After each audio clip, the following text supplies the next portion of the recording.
Hello everyone, welcome to CBL. Today we are going to start with second lecture of your Indian economy and Punjab economy for Punjab Civil Services Examination 2020. Now, at the start of this lecture, as I promised in the lecture number 1, we will be dealing with the multiple choice questions that have been given to you as an exercise. Okay, so I hope ਤੁਸੀਂ ਸਾਰਿਆਂ ਨੇ ਇਹ ਜਿਹੜੀ exercise ਹੈ ਕਰਨੀ ਹੋਏਗੀ। ਅੱਜ ਦੇ ਲੈਕਚਰ ਦੀ ਜੋ ਡਿਸਕ੍ਰਿਪਸ਼ਨ ਹੈ, ਜੋ ਲੈਕਚਰ 2 ਹੈ ਜਿਹਦੇ ਵਿੱਚ ਆਪਾਂ ਨੈਸ਼ਨਲ ਇਨਕਮ ਔਰ ਗਰੋਥ ਐਂਡ ਡਿਵੈਲਪਮੈਂਟ ਕਰਨਾ ਹੈ, ਉਹ ਡਿਸਕ੍ਰਿਪਸ਼ਨ ਦੇ ਵਿੱਚ ਹੀ ਉਹਦੀ ਪ੍ਰੈਜੈਂਟੇਸ਼ਨ ਦਾ ਲਿੰਕ ਤੁਹਾਨੂੰ ਡਾਊਨਲੋਡਿੰਗ ਲਈ ਮਿਲ ਜਾਏਗਾ।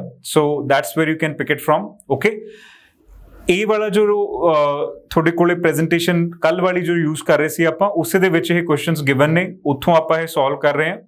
आई होप तुसी अपना होमवर्क किया होना है, चंगी तरह ये सारी चीज़ें पढ़िया होनी, बिकॉज कॉम्पिटिशन दोनों चीज़ें जरूरी है। We have to study as well as apply and test ourselves कि are we able to really perform in this scenario which is going to be there for you when you sit for your prelims examination, right? So without further ado, let's begin, and I want each one of you to participate. तुसी जो अपने level ते solve किया है वो नाल ही test कर लेना है, ठीक है? जिन्ने भी क्वेश्चंस ने ਅਸੀਂ ਸਾਰਿਆਂ ਦੀ ਐਕਸਪਲੇਨੇਸ਼ਨ ਵੀ ਤੁਹਾਡੇ ਨਾਲ ਸਾਂਝੀਆਂ ਕਰਾਂਗੇ ਇਸੇ ਵੀਡੀਓ ਦੇ ਦੌਰਾਨ, ਔਰ ਚੈਟ ਦੇ ਵਿੱਚ ਮੈਂ ਤੁਹਾਡੇ ਨਾਲ ਲਾਈਵ ਬੈਠਾ ਹੋਇਆ, ਮੈਂ ਨਾਲ ਤੁਹਾਨੂੰ ਚੈੱਕ ਕਰਦਾ ਰਹੂੰਗਾ ਕਿ ਕਿੰਨੇ ਬੱਚਿਆਂ ਦਾ ਆਨਸਰ ਠੀਕ ਆਇਆ। ਠੀਕ, ਜੇ ਕੋਈ ਕੁਐਰੀ ਫਿਰ ਵੀ ਤੁਹਾਡੀ ਰਹਿ ਜਾਂਦੀ ਹੈ ਇਹਨਾਂ ਕੁਐਸਚਨਸ ਦੇ ਨਾਲ ਤਾਂ ਤੁਸੀਂ ਮੈਨੂੰ ਚੈਟ ਦੇ ਵਿੱਚ ਹੀ ਪੁੱਛ ਸਕਦੇ ਹੋ। ਚਲੋ ਜੀ, ਪਹਿਲੇ ਕੁਐਸਚਨ ਤੋਂ ਸ਼ੁਰੂ ਕਰਦੇ ਹਾਂ। ਸੋ 2011 ਪ੍ਰੀਲਿਮਸ ਦਾ ਇੱਕ ਕੁਐਸਚਨ ਹੈ ਜੋ ਕਿ ਬੇਸਿਕ ਕਨਸੈਪਟਸ ਔਰ ਇੰਟਰੋਡਕਸ਼ਨ ਵਾਲੇ ਲੈਕਚਰ ਦੇ ਨਾਲ connected C. So the question is, A closed economy is an economy in which. So ABCD 4 options ਸੀ ਆਪਣੇ ਕੋਲ। So A, the money supply is fully controlled. B, deficit financing takes place. C, only exports takes place. D, neither export nor imports takes place. So ਦੱਸੋ ਜ਼ਰਾ ਤੁਹਾਡਾ answer ਕੀ ਆਇਆ। Hint ਦੇ ਤੌਰ ਤੇ ਮੈਂ ਤੁਹਾਡੇ ਲਈ ਥੋੜਾ ਜਿਹਾ ਈਜ਼ੀ ਕਰ ਦਿੰਦਾ। ਤਾਂ ਆਪਣੇ ਕੋਲੇ ਜੋ ਆਨਸਰਸ ਨੇ, let me make it a bit easier for you.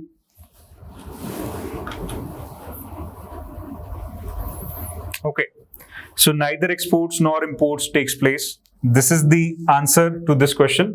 ठीक है, closed economy ਆਪਾਂ ਕਿਹਨੂੰ ਕਹਿੰਦੇ ਹਾਂ? ਜਿਹਦਾ ਕਿਸੇ ਵੀ ਕੰਟਰੀ ਦੇ ਨਾਲ ਕੁਝ ਲੈਣ ਦੇਣ ਨਹੀਂ ਹੈ, ਨਾ ਤਾਂ ਉਹ ਕਿਸੇ ਤੋਂ ਚੀਜ਼ ਮੰਗਾ ਰਿਹਾ, ਨਾ ਕਿਸੇ ਨੂੰ ਚੀਜ਼ ਕੋਈ ਦੇ ਰਿਹਾ। ਅੱਜ ਦੀ ਡੇਟ 'ਚ ਜੋ ਆਤਮ ਨਿਰਭਰ ਭਾਰਤ ਅਭਿਆਨ ਦੀ ਜਿਹੜੀ ਆਪਾਂ ਗੱਲ ਕਰਦੇ ਹਾਂ, ਉਹ ਕਲੋਜ਼ਡ ਇਕੋਨਮੀ ਨਹੀਂ ਹੈ, ਉਹ ਸੈਲਫ ਰਿਲਾਇੰਟ ਇਕੋਨਮੀ ਹੈ। ਸੋ ਥੋੜਾ ਜਿਹਾ ਇਹਦੇ ਵਿੱਚ ਨਾ ਤੁਸੀਂ ਡਿਫਰੈਂਸ਼ੀਏਸ਼ਨ ਵੀ ਨਾਲ ਸਿੱਖ ਲੈਣਾ, ਜਸਟ ਇਨ ਕੇਸ ਤੁਹਾਨੂੰ ਉਹ ਥੋੜਾ ਘੁਮਾ ਕੇ ਕੁਐਸਚਨ ਪਾਉਣ ਦੀ ਉਹ ਕੋਸ਼ਿਸ਼ ਕਰਨ PCS ਦੇ ਵਿੱਚ। ਸੋ ਆਤਮ ਨਿਰਭਰਤਾ does not mean closed economy, it means self reliant economy. ਮਤਲਬ ਜਿਹੜੀਆਂ ਚੀਜ਼ਾਂ ਹੋ ਸਕਦੀਆਂ ਉਹ ਆਪਾਂ ਐਟਲੀਸਟ ਇੱਥੇ ਕਰੀਏ, ਜਿਹੜੀਆਂ ਨਹੀਂ ਹੋ ਸਕਦੀਆਂ ਚਲੋ ਉਹਦੇ ਲਈ ਤਾਂ ਰਿਲਾਇੰਸ ਆਪਣੀ ਜੋ ਹੈ, ਇੱਕ ਡਿਪੈਂਡੈਂਸ ਜੋ ਹੈ ਉਹ ਬਣੀ ਹੋਈ ਹੈ। ਠੀਕ ਹੈ, so don't try to confuse these two logics, because current affair ਦੇ ਵਿੱਚ ਅੱਜ ਕੱਲ੍ਹ ਇਹ ਬਹੁਤ ਆ ਰਿਹਾ, right? So answer for this question is D। I hope ਤੁਹਾਡੇ ਸਾਰਿਆਂ ਦਾ ਹੀ ਠੀਕ ਹੋਏਗਾ ਇਹ, it is easy. Then second question 2011 UPSC prelims ਦਾ ਕੁਐਸਚਨ ਹੈ ਵੀ। ਸੋ in terms of economy, the visit by foreign nationals to witness the Commonwealth Games in India amounted to. So was it export, imports, production or consumption? What did it amount to? So ਬਾਹਰੋਂ ਕੋਈ ਬੰਦਾ ਪੈਸੇ ਲੈ ਕੇ ਆਇਆ ਔਰ ਆਪਣੀ country ਚੋਂ ਚੀਜ਼ਾਂ ਖਰੀਦ ਰਿਹਾ, ਆਪਾਂ ਗੱਲ ਕੀਤੀ ਸੀ, what will it amount to? Exports. Yes. Okay. ਜਦੋਂ ਆਪਾਂ ਕਿਸੇ ਦੀ ਕੰਟਰੀ ਜਾਂਦੇ ਔਰ ਗੁੱਡਸ ਐਂਡ ਸਰਵਿਸਿਜ਼ ਪਰਚੇਜ਼ ਕਰਦੇ ਹਾਂ, ਫॉर ਅਸ ਇਟ ਇਜ਼ ਇੰਪੋਰਟਸ। ਇੱਥੇ ਬਹਿ ਕੇ ਜੇ ਖਰੀਦ ਰਹੇ ਹੁੰਦੇ ਤਾਂ ਵੀ ਤਾਂ ਇੰਪੋਰਟ ਹੀ ਸੀ ਨਾ, ਹੁਣ ਜੇ ਉੱਥੇ ਜਾ ਕੇ ਖਰੀਦ ਰਹੇ ਤਾਂ ਇੰਪੋਰਟ ਹੈ। ਠੀਕ ਹੈ ਜੀ, ਐਸੇ ਤਰੀਕੇ ਜੇ ਕੋਈ ਬਾਹਰ ਰਹਿਣ ਵਾਲਾ ਬੰਦਾ ਜਾਂ ਬਾਹਰਲੀ ਕੰਟਰੀ ਤੋਂ ਜੋ ਬੰਦਾ ਰਹਿ ਰਿਹਾ, ਉਹ ਜੇ ਆਪਣੇ ਤੋਂ ਉੱਥੇ ਬੈਠੇ ਹੀ ਖਰੀਦ ਲੈਂਦਾ ਤਾਂ ਵੀ ਤਾਂ ਐਕਸਪੋਰਟ ਹੀ ਸੀ ਨਾ, ਜੇ ਇੱਥੇ ਆ ਕੇ ਖਰੀਦ ਰਿਹਾ ਤਾਂ ਵੀ ਐਕਸਪੋਰਟ ਹੀ ਹੋਇਆ। ਓਕੇ, ਚਲੋ ਅੱਗੇ ਚੱਲਦੇ ਹਾਂ। NCERT based कुछ questions मैं तुम देते सी, so let's try and solve them also. Every society has to decide on how to use its resources. Which of the statement is not true? ਇਹ ਨਾ ਜਦੋਂ ਵੀ ਤੁਸੀਂ ਕੋਈ question ਕਰੋ PCS ਦੇ ਐਗਜ਼ਾਮ ਦੇ ਵਿੱਚ ਜਾਂ IAS ਦੇ ਪ੍ਰੀਲਿਮਸ ਦੇ ਐਗਜ਼ਾਮ ਦੇ ਵਿੱਚ, so you have to be very very careful ਕਿ ਇੱਥੇ not ਤਾਂ ਨਹੀਂ ਲਿਖਿਆ ਹੋਇਆ, ਕਿਉਂਕਿ ਇਹਦੇ ਨਾਲ ਸਾਰੇ ਕੁਐਸਚਨ ਦੀ ਜਿਹੜੀ ਸੈਂਸ ਆ ਉਹ ਹੀ ਬਦਲ ਜਾਂਦੀ ਹੈ, ਔਰ ਕਈ ਵਾਰੀ ਆਪਾਂ ਇਹਨੂੰ ਜੋ ਹੈ ਸਕਿਪ ਕਰ ਜਾਂਦੇ ਹਾਂ। UPSC 'ਚ ਤਾਂ ਉਹਨਾਂ ਨੇ ਹੁਣ ਹਾਈਲਾਈਟ ਕਰਕੇ ਦੇਣਾ ਸ਼ੁਰੂ ਕਰਤਾ, ਜੇ ਕਿਤੇ ਨੋਟ ਹੈ ਤਾਂ ਉਹ ਬੋਲਡ ਕਰਕੇ ਲਿਖਦੇ ਆ। ਬਹੁਤ ਵਾਰੀ ਮੈਂ ਇਹ ਨੋਟਿਸ ਕੀਤਾ, ਪਰ PCS 'ਚ ਜੇ ਇਸ ਤਰ੍ਹਾਂ ਨਹੀਂ ਹੋਇਆ, so you have to be careful by yourself. ਠੀਕ ਹੈ ਜੀ, ਹੁਣ ਇਹਦਾ ਆਨਸਰ ਦੇਖੋ ਜ਼ਰਾ, ABCD ਦੇ ਵਿੱਚੋਂ ਕਿਹੜੀ ਤੁਹਾਨੂੰ ਬੈਸਟ ਚੋਇਸ ਲੱਗਦੀ ਹੈ? ਨਾਟ ਟਰੂ।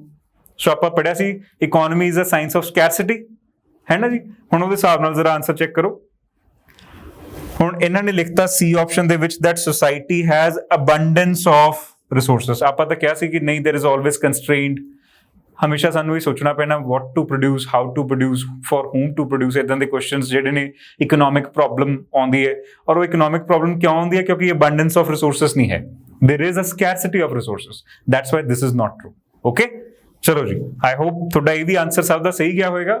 नहीं सही गया कोई गल नहीं, लेक्चर एक बार दोबारा सुनो, डोंट गेट डिसहार्टेंड, ठीक है। सारियां चीज़ां आपां लेक्चर च कवर कीतियां हुई हैं, you don't have to be feeling you know कि लेट डाउन कि एक ही हो गया मेरा, तो आंसर मैंने लगता सी यही ठीक होएगा। ये प्रीलिम्स दे विच बहुत बार हुंदा, आपां जदों कई बार MCQs करन बैठते हैं अपनी एप्लीकेशन उस तरीके नाल नहीं हो पाती, क्योंकि जो एग्जाम है वो कॉम्पिटिटिवली टफ बनाउण दी कोशिश की जाती है, तां ही तां आपां फॉर्मूला ऑफ रिजैक्शन ला सकांगे, ठीक है। क्योंकि उन्होंने थोनू सिलेक्ट नहीं करना, उन्होंने जिन्होंने नहीं सिलेक्ट करना उन्होंने रिजैक्ट करने वास्ते पेपर रखा होंदा प्रीलिम्स दा, ठीक है जी। सो डोंट गेट डिसहार्टेंड, हमेशा आपदा एफर्ट जिहड़ा वो नाल मिला के रखना है। ओके, फील कॉन्फिडेंट एंड बार बार लेक्चर सुनो, प्रेजेंटेशंस पढ़ो, जो कोई डाउट फिर भी रह जाता है email to us, will resolve your troubles, don't worry, ठीक है जी। ओके, चलो, who has authored the general theory of employment, interest and money? So father of economics कौन सी जी? दसो जरा, ABCD चों केड़ी ऑप्शन तुहानू सब तो बेस्ट लगदी है? Okay, Adam Smith is the answer. I hope many of you got it right. I'm with you in the chat and I'll give you a thumbs up if it is true. Okay, चलो जी आगे देखते हैं। Next question, what is the price elasticity of demand? So देखो जरा, चारों options थोड़े सामने ने, ABCD। फर्स्ट ऑप्शन कहती है percentage change in quantity demanded divided by percentage change in price of good. इत्थे ठीक हो गया आंसर, अगे जाने की लोड़ ही नहीं यही तो अपनी फॉर्मूला सी प्राइस इलास्टिसिटी का। अगे जावांगे तो होर कन्फ्यूजन ही होएगी। हमेशा इस तरीके से जो रलते मिलते जो क्वेश्चन हो ना, जे पहली ते गल निबड़ती है तो उत्थे निबेड़ लो, ज्यादा अगे जाके टाइम वेस्ट करने की लोड़ नहीं, क्योंकि टाइम थोड़े को बहुत गिणिया मिथ्या जिहा ही मिलना। राइट, चलो जी अगे बढ़ते हैं। So what do you mean bye supply of goods? याद है आप सप्लाई रिलेशनशिप पढ़िया सी, सो ਉਹਦੇ सिर ते ही ये क्वेश्चन थोड़ा सॉल्व होना है। सो ABCD ऑप्शन ਦੇ ਵਿੱਚੋਂ ਤੁਸੀਂ देखो बेस्ट ऑप्शन ਤੁਹਾਨੂੰ ਕਿਹੜੀ ਲੱਗ ਰਹੀ ਹੈ? फटाफट जरा चैट ਦੇ ਵਿੱਚ आंसर लिखो। Is it stock available for sale? Is it total stock in the warehouse? Is it the actual production of the good? Or the last one, the quantity of the goods offered for sale at particular price per unit of time?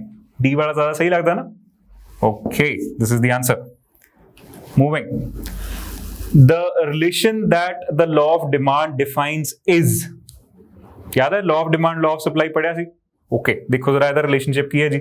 Income and price of a commodity, price and quantity of a commodity, income and quantity demanded and quantity supplied। दसो जरा ABCD जो तुहानू केड़ा ठीक लग रहा है? यही कहना सी ना लॉ ऑफ डिमांड की, किसी चीज दे प्राइस ਵਧਣ ਦੇ ਨਾਲ ਉਹਦੀ ਜਿਹੜੀ डिमांड है वो घट जाएगी। So price and quantity of commodity आ गया, ठीक है जी। ओके, चलो आगे बढ़ते हैं। What do you mean by a mixed economy? ਆਪਾਂ एक पूरा टेबल कीता सी, ਉਹਦੇ ਵਿੱਚ कुछ एक एसेट्स ਦੇ बेस ਤੇ ਆਪਾਂ एक डिस्टिंक्शन क्रिएट कीती सी, राइट। सो देखो जरा, पब्लिक एंड प्राइवेट सैक्टर्स सीधा सामने ही नजर आ रहा है ना। प्रीलिम्स की खासियत यह भी है कि आंसर तो अपने सामने ही पिया, बस एक अखां खोल के उन्होंने पछाणना ही जरूरी है, ठीक है। सो वो जो तुसी करोगे तो इट्स वेरी ईजी, कोई बहुत ज्यादा इकोनॉमी च टेढ़े क्वेश्चन नहीं आते, बड़े सीधे क्वेश्चन आते हैं, राइट।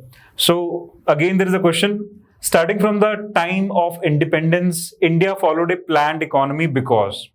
क्यों इंडिया ने प्लान्ड इकोनॉमी का एक तरीका वरत्या? सो 1 2 3 करके अपने को स्टेटमेंट्स ने, ਉਹਦੇ ਵਿੱਚੋਂ ਜਿਹੜੀਆਂ ਕਰੈਕਟ ਸਟੇਟਮੈਂਟਸ ਨੇ ਉਹ ਆਪਾਂ ਚੁਣਨੀਆਂ। ਜੇ ਇੱਥੇ ਨॉट ਕਰੈਕਟ ਹੁੰਦਾ ਤਾਂ ਸਾਰਾ ਆਨਸਰ ਬਦਲ ਜਾਣਾ ਸੀ।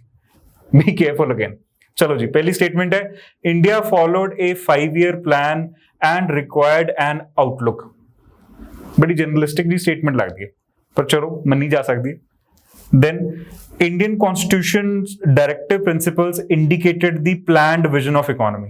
Indicated is a very broad word, so ਆਪਾਂ ਇਹਨੂੰ ਨਾ ਜਦੋਂ ਮਨਾ ਕਰਨਾ ਹੋਵੇ ਤਾਂ ਮਨਾ ਕਰਨਾ ਬੜਾ ਮੁਸ਼ਕਿਲ ਹੋ ਜਾਂਦਾ, ਬਿਕੋਜ਼ ਜਿਹੜੀਆਂ ਡਾਇਰੈਕਟਿਵ ਪ੍ਰਿੰਸੀਪਲਸ ਨੇ, ਹੁਣ ਤੁਸੀਂ ਪੋਲਿਟੀ ਦੀਆਂ ਕਲਾਸਾਂ ਲਾਈਆਂ, they do indicate a planned vision for economy.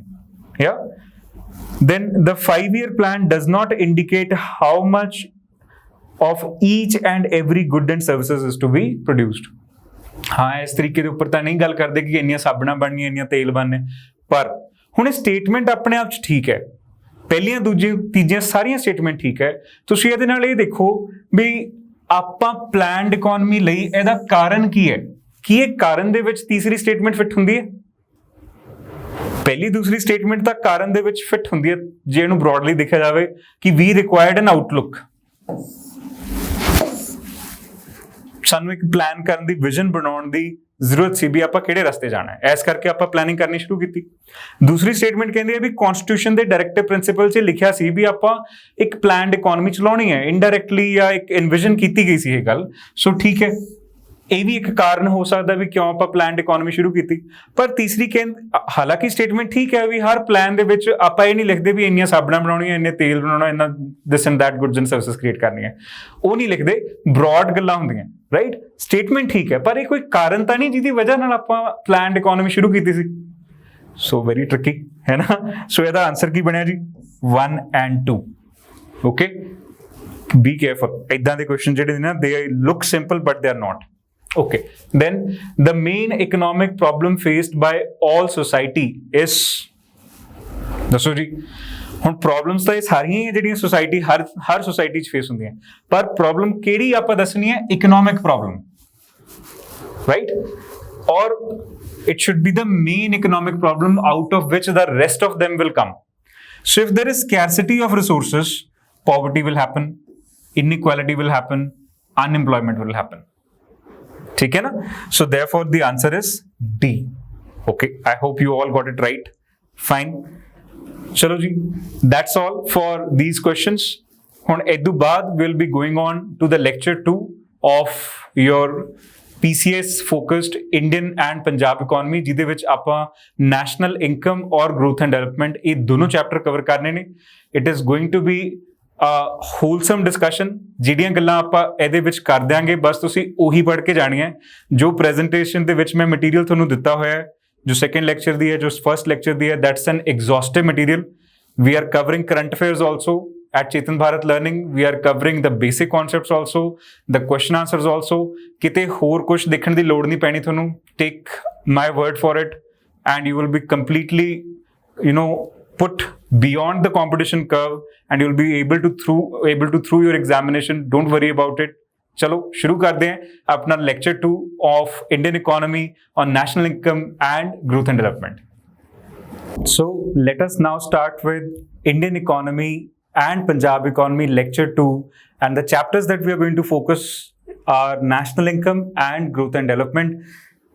So ਇਹ ਜਿਹੜੇ ਦੋ ਚੈਪਟਰਸ ਨੇ ਇਹਨਾਂ ਦੇ ਵਿੱਚ ਆਪਣਾ ਕੋਰ ਕੰਸਰਨ ਰਹਿੰਦਾ ਹੈ ਰਾਸ਼ਟਰੀ ਆਮਦਨ ਦੇਖਣਾ, ਇੱਕ ਕੰਟਰੀ ਦੀ ਗਰੋਥ ਕਿਸ ਤਰੀਕੇ ਨਾਲ ਹੋ ਰਹੀ ਹੈ ਉਹਨੂੰ ਚੈੱਕ ਕਰਨਾ, ਉਸ ਗਰੋਥ ਤੋਂ ਅੱਗੇ ਆਪਾਂ ਡਿਵੈਲਪਮੈਂਟ ਵੱਲ ਕਿਸ ਤਰ੍ਹਾਂ ਜਾ ਰਹੇ ਹਾਂ, ਇਸ ਤਰ੍ਹਾਂ ਦੇ ਕਨਸੈਪਟਸ ਵੀ ਸਮਝਣਾ ਔਰ ਇਹਨੂੰ ਓਵਰਆਲ ਪ੍ਰੋਸੈਸ ਨੂੰ ਵੀ ਸਮਝਣਾ ਹੈ। ਹੁਣ ਜੋ ਨੈਸ਼ਨਲ ਇਨਕਮ ਹੈ, ਰਾਸ਼ਟਰੀ ਆਮਦਨ, ਇਹਦੇ ਬਾਰੇ ਜੋ ਪਹਿਲੀ ਵਾਰੀ ਗੱਲ ਹੋਣੀ ਸ਼ੁਰੂ ਹੋਈ ਸੀ ਉਹਦੇ ਜਦੋਂ ਆਪਾਂ ਇੱਕ ਪਰਿਵਾਰ ਦੀ ਆਮਦਨ ਦੇਖਦੇ ਹਾਂ, ਇਸੇ ਤਰੀਕੇ ਨਾਲ ਸਾਰੇ ਪਰਿਵਾਰਾਂ ਦੀ ਆਮਦਨ ਮਿਲਾ ਦਿੱਤੀ ਜਾਵੇ ਤਾਂ ਇੱਕ ਰਾਸ਼ਟਰੀ ਆਮਦਨ ਬਣ ਜਾਂਦੀ ਹੈ।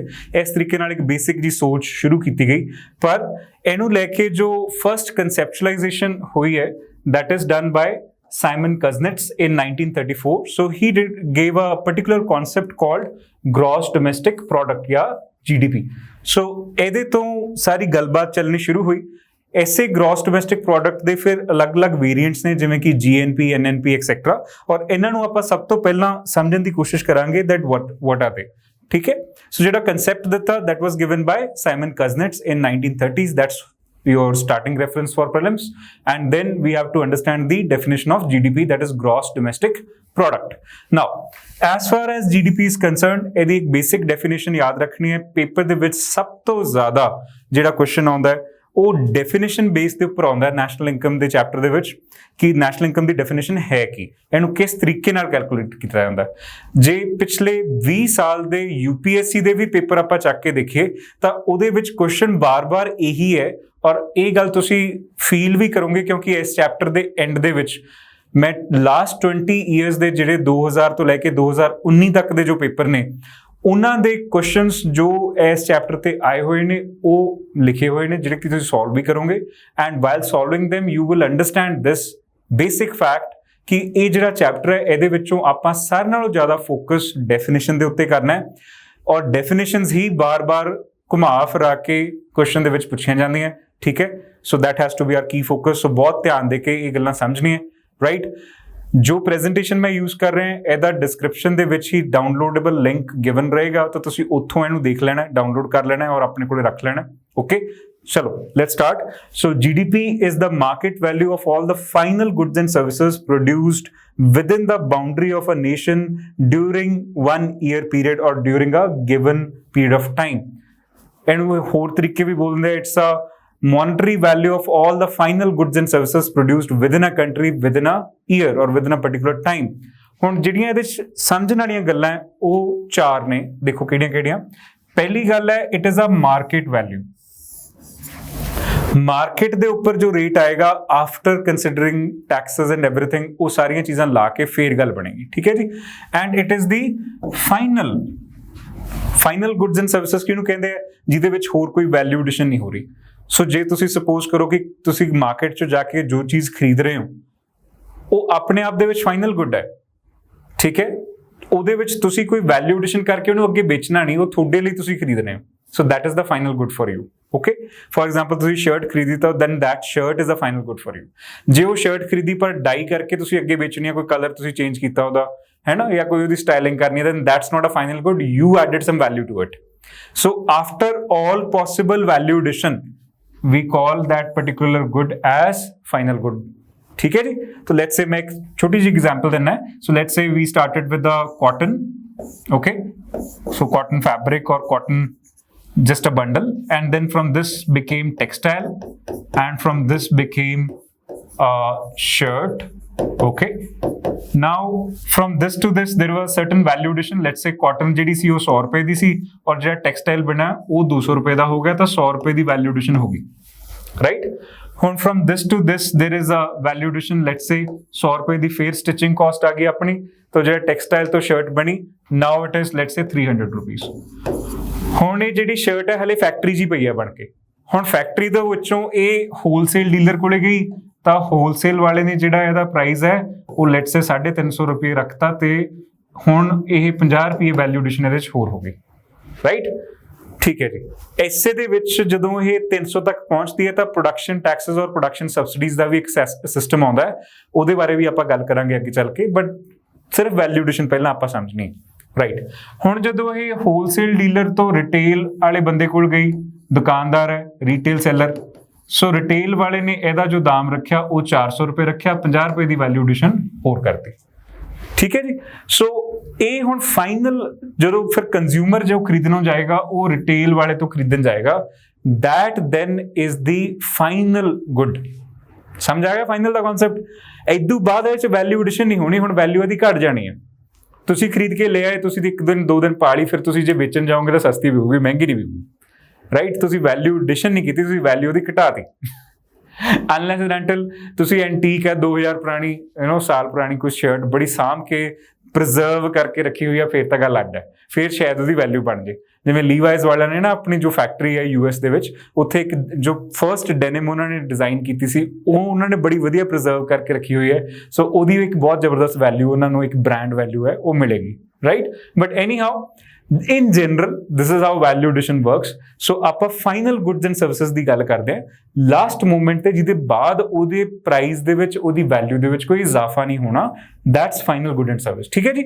then produced within the boundary of a nation, so within the country, ਠੀਕ ਹੈ ਜੀ। ਹੁਣ ਇਹ ਵੀ ਬੜੀ ਇੱਕ ਸਿਗਨੀਫੀਕੈਂਟ ਗੱਲ ਹੈ ਕਿ ਜਦੋਂ ਆਪਾਂ ਬਾਉਂਡਰੀ ਆਫ ਨੇਸ਼ਨ ਕਹਿੰਦੇ ਆ ਤਾਂ ਇਕਨੋਮਿਕ ਲੈਵਲ ਤੇ ਇਸ ਬਾਉਂਡਰੀ ਦੇ ਨਾ ਬੜੇ ਸਾਰੇ ਐਸਪੈਕਟਸ ਨੇ।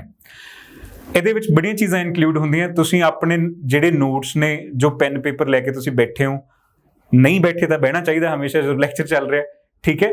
ਸੋ ਉਹਦੇ ਉੱਪਰ ਨਾਲ ਨੋਟ ਕਰ ਲਓ ਵੀ ਕਿਹੜੀਆਂ-ਕਿਹੜੀਆਂ ਚੀਜ਼ਾਂ ਉਹਦੇ 'ਚ ਆਉਂਦੀਆਂ ਨੇ। So this boundary of the nation will include the geographical territory of the country, ਠੀਕ ਹੈ ਜੀ। ਜਿਵੇਂ ਆਪਣੇ ਇੰਡੀਆ ਦਾ ਮੈਪ ਹੈ ਤਾਂ ਉਹ ਸਾਰਾ ਜੋ ਜੀਓਗ੍ਰਾਫਿਕਲ ਟੈਰੀਟਰੀ ਹੈ ਉਹ ਆਏਗਾ।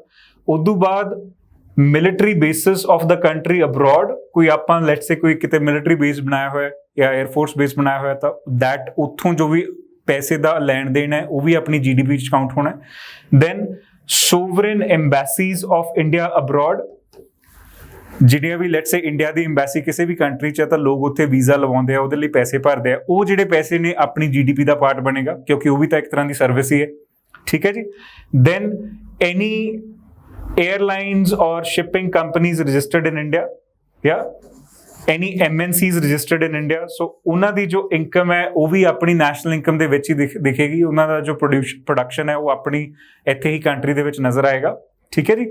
ਇਸੇ ਤਰੀਕੇ ਦੇ ਨਾਲ ਜੇ ਹੋਰ ਇਹਦੇ ਵਿੱਚ ਤੁਸੀਂ ਚੀਜ਼ਾਂ ਐਡ ਕਰਨੀਆਂ ਚਾਹੋ ਤਾਂ ਉਹ ਇਸੇ ਸੈਂਸ ਦੇ ਨਾਲ ਹੋਣਗੀਆਂ। Got the idea. So within the geographical territory, ਮੈਂ ਇੱਕ ਵਾਰ ਫੇਰ ਰਿਪੀਟ ਕਰ ਰਿਹਾ, then within the military bases of India abroad, within the sovereign embassies of India abroad, any kind of MNCs registered within India, so their monetary value of their goods and services produced will also be added to the GDP of India। Clear हो गई गल। ਇਹਦੇ ਨਾਲ ਜਿਹੜੀ ਇੱਕ ਹੋਰ ਬੜਾ important concept ਹੈ ਜਿਹੜਾ ਐਡ ਹੋਣਾ, that is exclusive economic zone of India, EEZ। ਇਹ ਕੀ ਹੁੰਦਾ ਜੀ? It is the area 200 nautical miles from the coastline into the sea। Let's say India ਦੀ ਇਹ ਕੋਸਟਲਾਈਨ ਹੈ, ਕੋਸਟਲਾਈਨ ਤੋਂ 200 nautical mile ਦਾ ਜਿਹੜਾ ਏਰੀਆ ਹੈ that is called India's exclusive economic zone।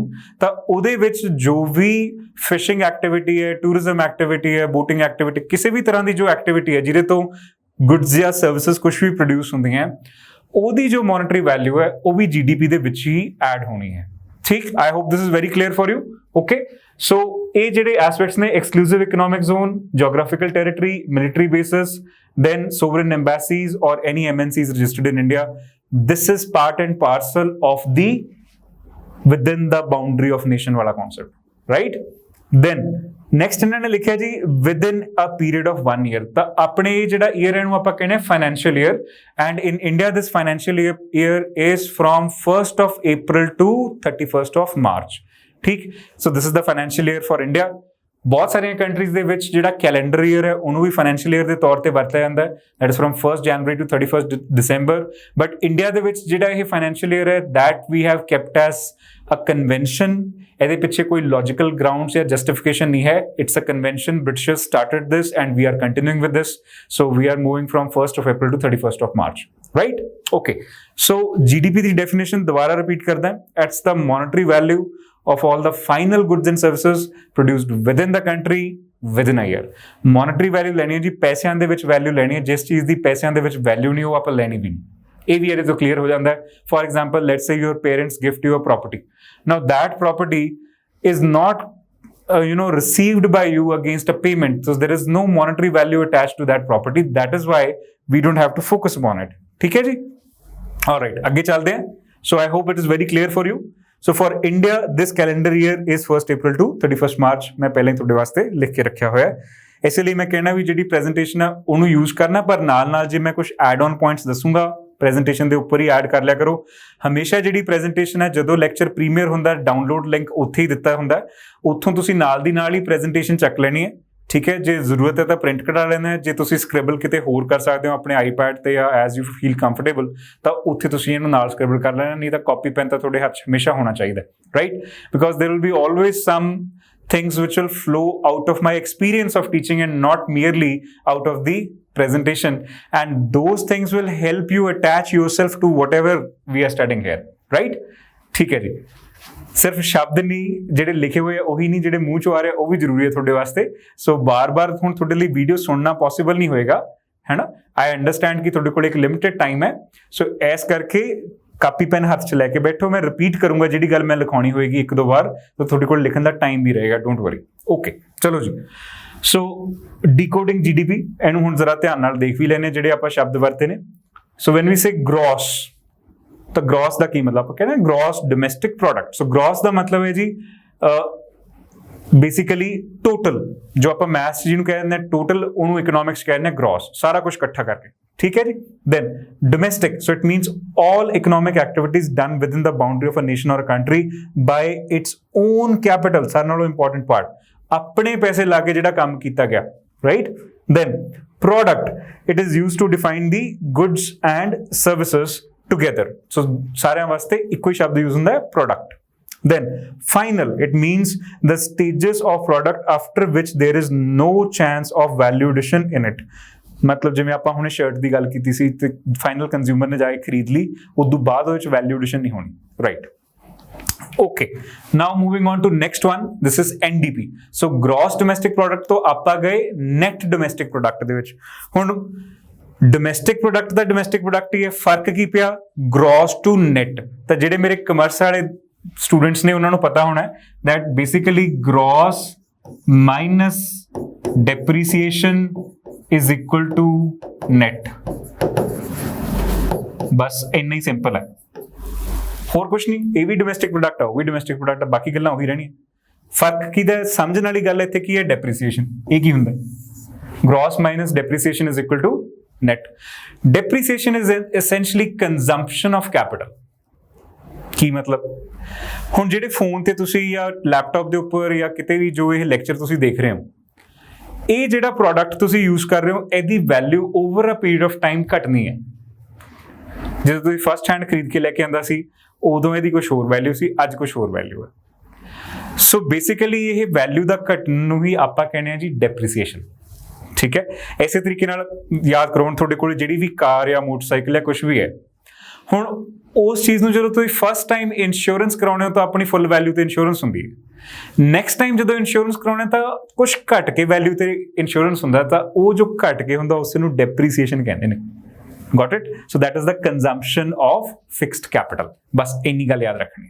ਹੁਣ ਜਿਹੜੇ ਇਸ ਕੰਜ਼ੰਪਸ਼ਨ ਦੇ ਨੋਰਮਸ ਨੇ ਵੀ ਕਿੰਨਾ ਘਟੇਗਾ, ਇਹ ਨੋਰਮਸ ਗਵਰਨਮੈਂਟ ਦੁਆਰਾ ਸੈੱਟ ਕੀਤੇ ਜਾਂਦੇ ਨੇ ਹਰ ਪ੍ਰੋਡਕਟ ਵਾਸਤੇ. So for example, you buy a car. Now in that car, they will be reducing the amount by a fixed value which they already have standardized based on government's guidelines. So that will be the depreciation criteria. Okay? So that is the core here, that gross minus depreciation is equal to net. So अब थोड़ी सी इसकी definition भी देख लो. NDP is the value of net output of the economy during the year. उधर की सी gross, इधर net. Some of the country's capital equipment wears out or becomes outdated each year during the production process, and therefore we reduce that particular value. ਹੁਣ ਜਿਵੇਂ shirt ਬਣਾਈ factory ਦੇ ਵਿੱਚ ਹੈ ਨਾ, ਸੋ ਜੋ ਮਸ਼ੀਨਰੀ ਉਹਨੂੰ ਬਣਾਉਣ ਵਿੱਚ ਯੂਜ਼ ਹੋਈ, now that machinery would get old, its value will become depreciated, it might need replacement or repair or whatever going down the line, and it has a certain shelf life also, probably let's say 1 year, 2 year, 5 year, 10 year. So after that particular period of time, that machine has to be replaced also.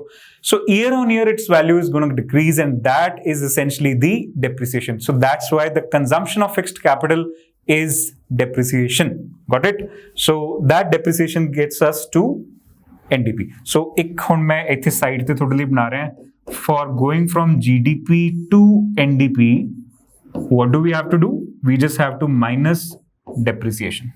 ਇੰਨਾ ਹੀ ਕੰਮ ਕਰਨਾ ਹੈ ਜੀ. Clear ਹੈ? Okay. Next ਤੇ ਜਾ ਰਹੇ ਹਾਂ. ਮੈਂ ਤੁਹਾਡੇ ਨਾਲ ਚੈਟ ਵਿੱਚ ਬਣਿਆ ਹੋਇਆ ਹੈ. Clear ਹੈ ਤਾਂ yes ਲਿਖੋ. ਜੇ ਕੋਈ ਡਾਊਟ ਹੈ ਤਾਂ ਪਲੀਜ਼ ਚੈਟ ਦੇ ਵਿੱਚ ਹੁਣੇ ਪੁੱਛ ਲਓ.